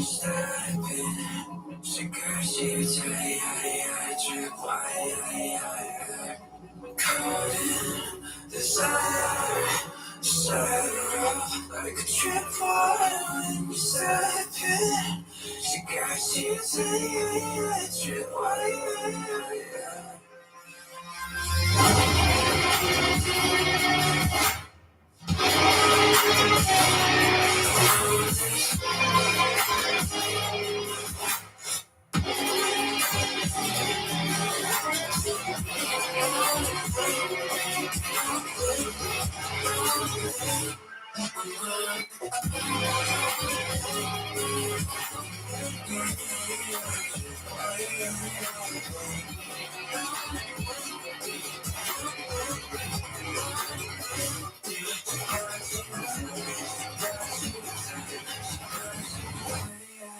Tripwire.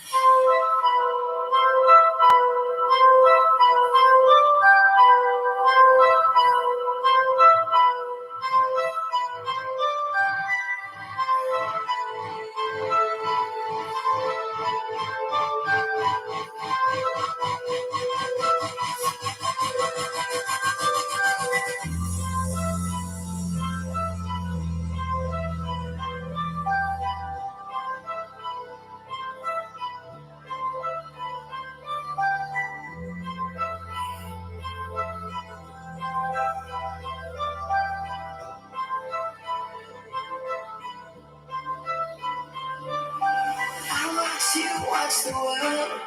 I watch you chop and never. I watch you drop running all the red lights with that look in your eyes. It's a thirst. Tell me, is it just over here wired? Out of ice in the tongue of fire. Anything you want in the palm of your hands. Oh, you don't even have to try. I lean on the eyes. Oh, yeah. To you, I never lie. Your force can shatter hearts, set a wall, set a scars. You don't even have to try.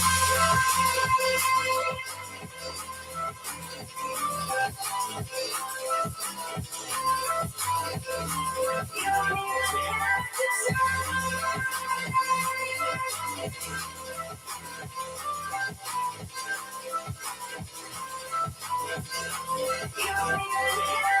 I followed you to the stars.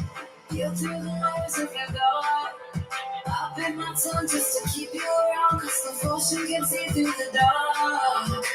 Tell me, is it just no way we're together? Somewhere between the pain and pleasure. Have me on my knees so effortlessly.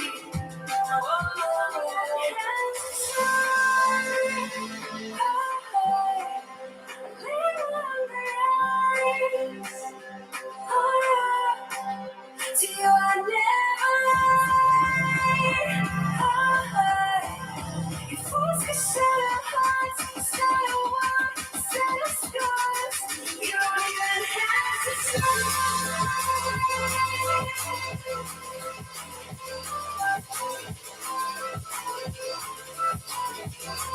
You don't even have to try.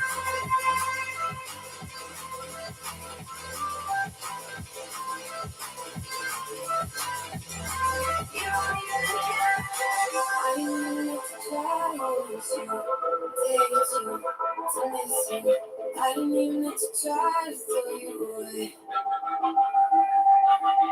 I didn't even need to try to need you, to break you, to rearrange and create you. I didn't even need to try.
Welcome to Dada Strain Radio, a program about rhythm, improvisation, and community. My name is Piotr Orlov. I am an immigrant, a writer, a critical listener, and a dancer. I've spent much of my life exploring the ways in which music affects our daily existence, celebrating its impact, its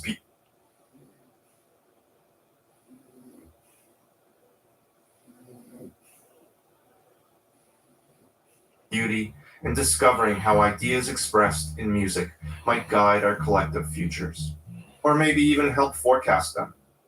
I have long believed that some music carries universal wisdom, and that some musicians have gained access to this wisdom. Through dedicated practice, they are able to share this knowledge using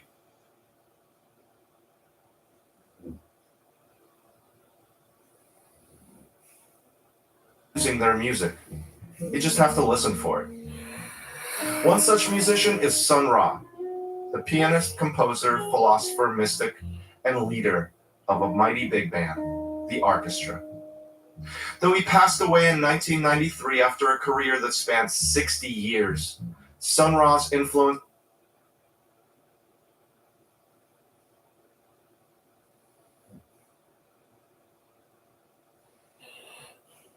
on contemporary music and culture, and on the philosophical happenings in modern life, remains immense. Actually, it's grown. To be a student of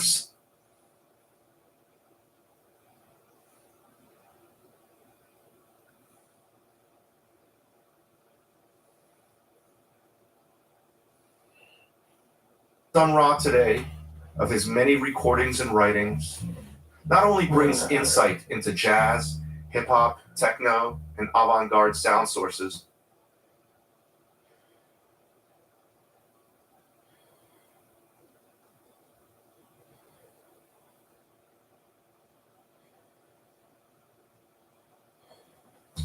or universal harmonies. It also provides entry points into ideas of blackness and creativity, liberation outside of history, notions of time and space once laughed at, but for which, increasingly, scientific evidence exists. He was born with the name Sonny Blount in Birmingham, Alabama in 1913. But most people know Sun Ra as the guy who claimed he was from Saturn, or because his band all dressed in colorful costumes and played music described as some middle ground between Duke Ellington and noise. He was enough of a countercultural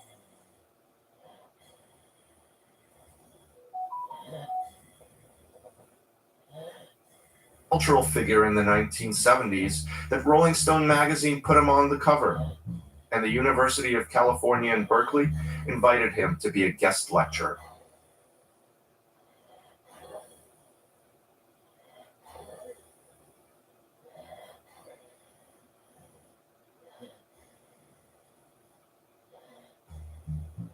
Often Sun Ra's eccentricities were dismissed as gimmicks, yet they were parts of a naturally expansive worldview.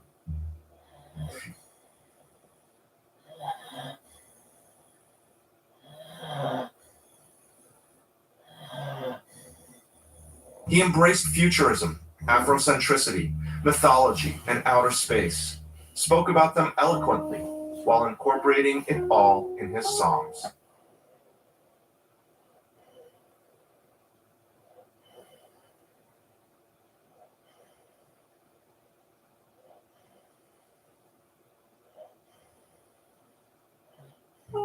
And his genius musicality veered naturally from classic swing and big band arrangements to synthesizers and drone freakouts, all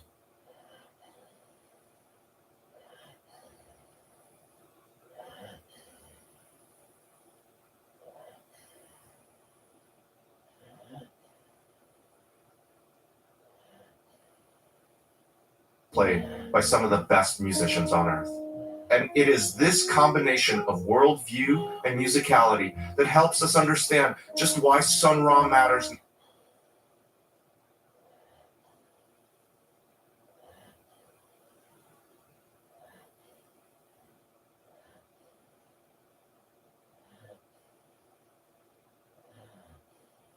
Now, how he lights the way for many of today's musicians, and how his half-century-old prophecies inform the present world.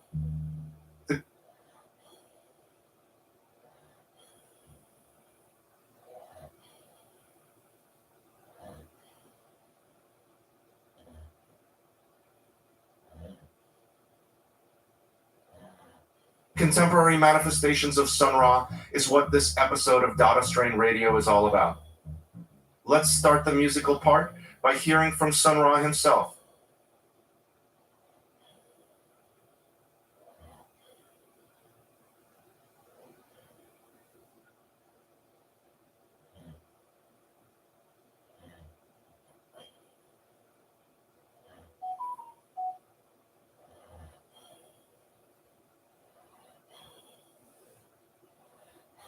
Sampled as part of a live performance by Carl Craig and Francesco Mora Capra. But the earth can't even be sufficient without the rain.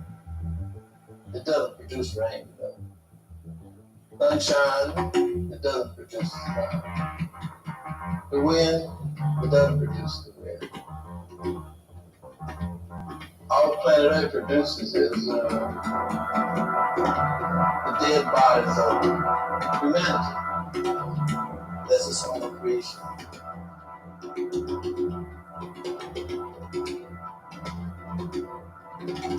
Everything else comes from outer space, from unknown regions.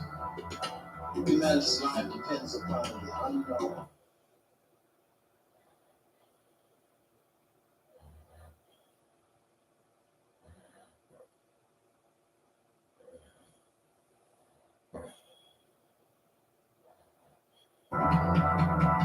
Knowledge is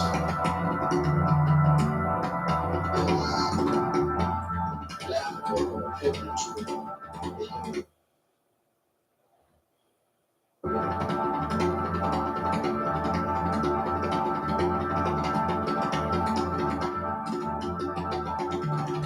song.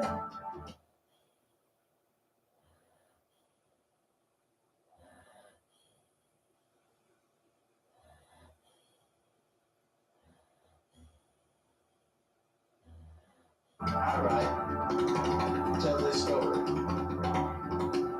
A story that humanity needs to know about.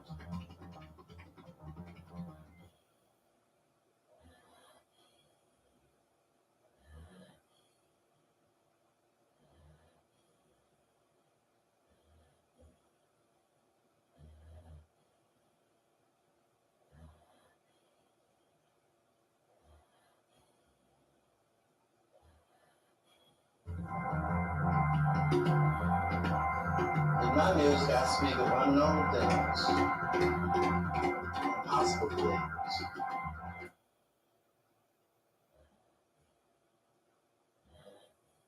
Ancient things, potential things.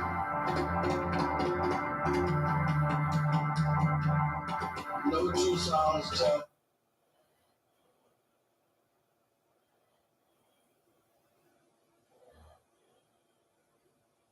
the same story.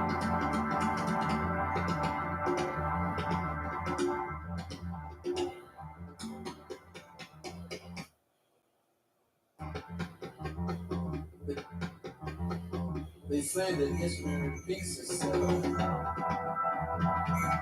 But history is only the story.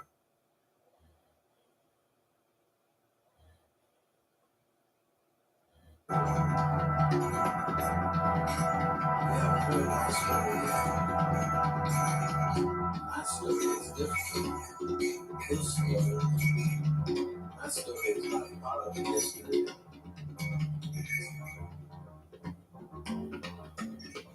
Because history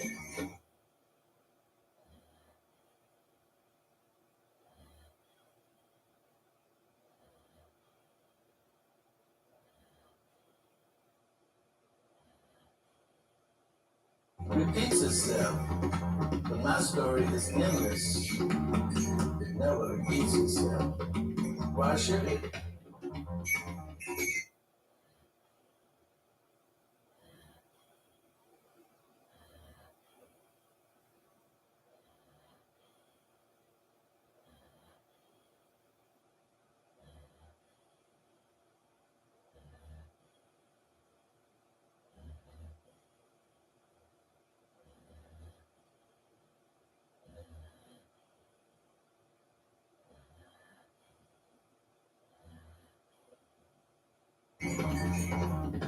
The sunset does not repeat itself. Neither does the sunrise. Nature never repeats itself. Why should I repeat myself? Somewhere else on the other side of nowhere, there's another place in space, beyond what you know as time, where the gods of mythology dwell. Gods that are not real to you. Gods who have created the illusion that they do not exist to the people of planet Earth.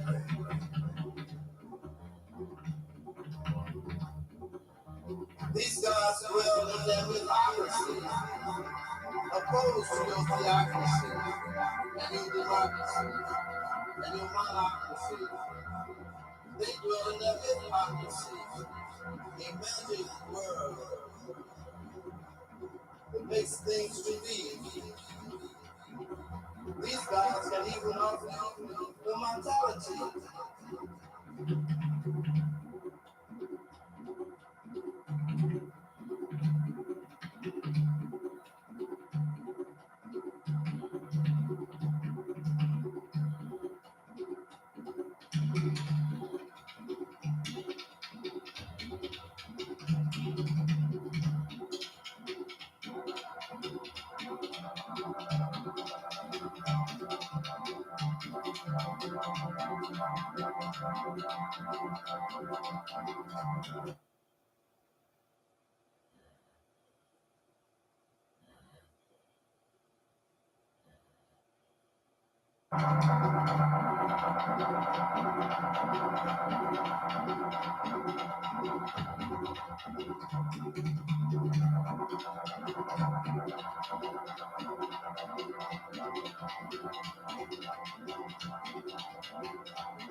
You find Earth boring, just the same old, same thing. Come on, time up without a space, place incorporated. If you find Earth boring, just the same old, same thing. Come on, time up without a space, place incorporated. You find Earth boring, just the same old, same thing. Come on, sign up without a space, ways incorporated. If you find Earth boring, just the same old, same thing. Come on, sign up without a space, ways incorporated. Come on,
if you find Earth boring, just the same thing. Sign up without a space, ways incorporated. You find Earth boring, just the same old, same thing. Come on, sign up without a space, ways incorporated. You find Earth boring, just the same old, same thing. Come on, sign up without a space, ways incorporated. You find Earth boring, just the same old, same thing. Come on, sign up without a space, ways incorporated. Come on, sign up without a space, ways incorporated.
opened the show with an excerpt from a live performance by the Detroit producer Carl Craig and one of his mentors, the drummer Francesco Mora Catholic, who played in the orchestra in the late 1970s and early 80s.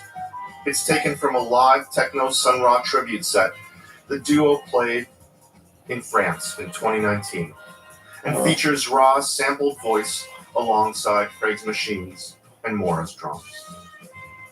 Next, we heard from June Tyson, the longtime vocalist in the orchestra, singing one of her standout numbers with the group. Outer Spaceways Incorporated was recorded in 1972 and is the only classic Sun Ra original we will play on this episode. But it's such a wonderful and underappreciated piece of popular music that no conversation about Ra feels right without it. That was followed by a version of Ra's classic late 1970s piece, Languidity, as performed by the great Chicago synthesizer trio, Bitchin' Baja.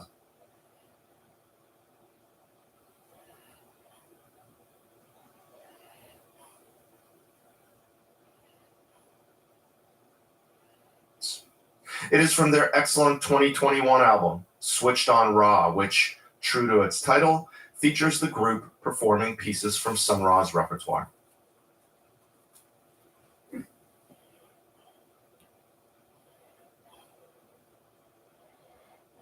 We finished up with a version of what is probably Sun Ra's best-known song, Space is the Place, performed by the acclaimed London Jazz Quintet.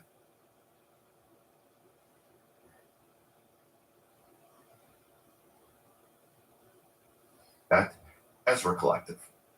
Space is the Place entered global consciousness as part of the cult 1974 science fiction film by the same name. The film paints Ra and the orchestra as space explorers who are helping lead African Americans away from planet Earth. It is a great summation of the world Sun Ra was building. That film was a Sun Ra gateway for many people, including Harmony Holiday, who is one of the most discerning cultural critics working today. Harmony is a writer, a dancer, an archivist, a filmmaker, and the author of 5 collections of poetry, the latest being Maafa, M-A-A-F-A, which was published in April of 2022. Great black music is frequently at the heart of Harmony's work, which often pulls its sonic and social history away from the white gaze, or recasts it.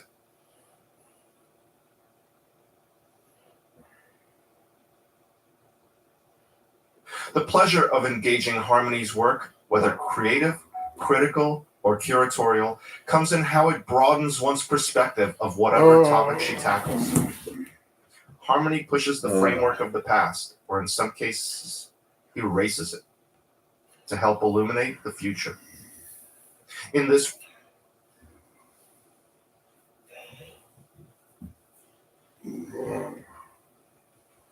way, Harmony Holiday's approach echoes Sun Ra's. That's one reason why our long-planned conversation about Ra and his influence on today's world held the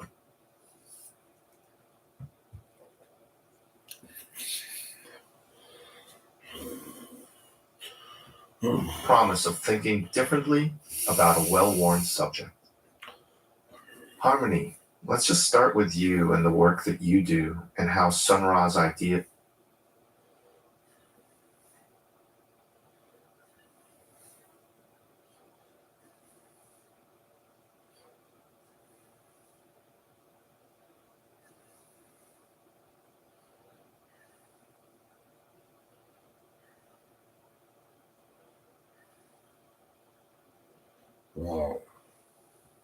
Does in music inform you? Can you talk a little bit about your creative and critical practice and the part that music and figure?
Oh, this is better.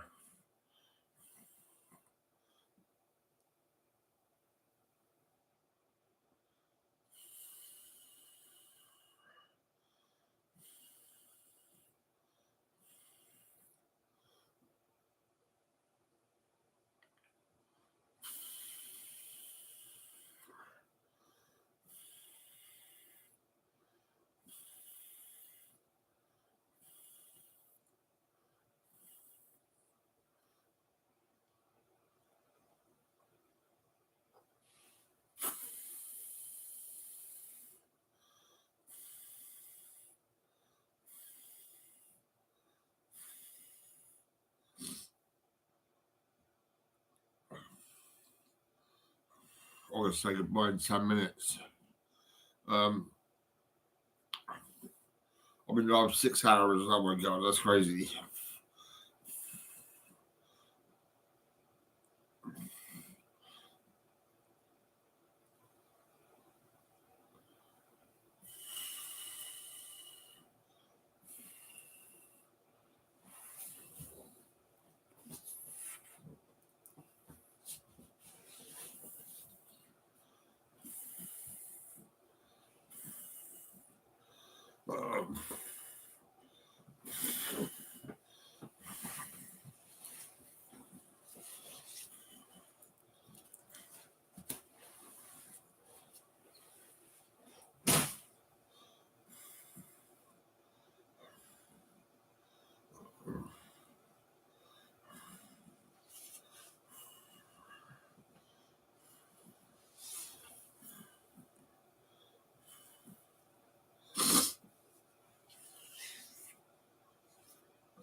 I'm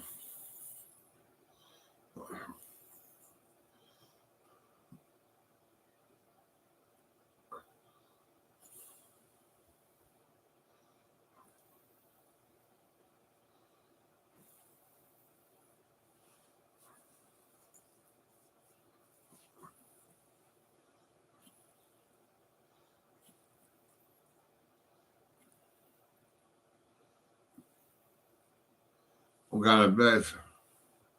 Yeah, I'm going to bed.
I'm going.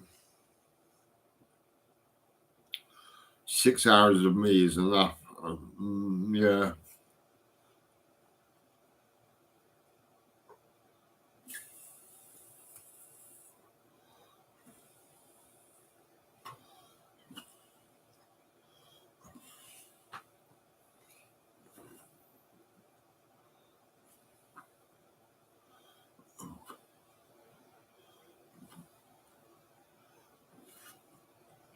See ya.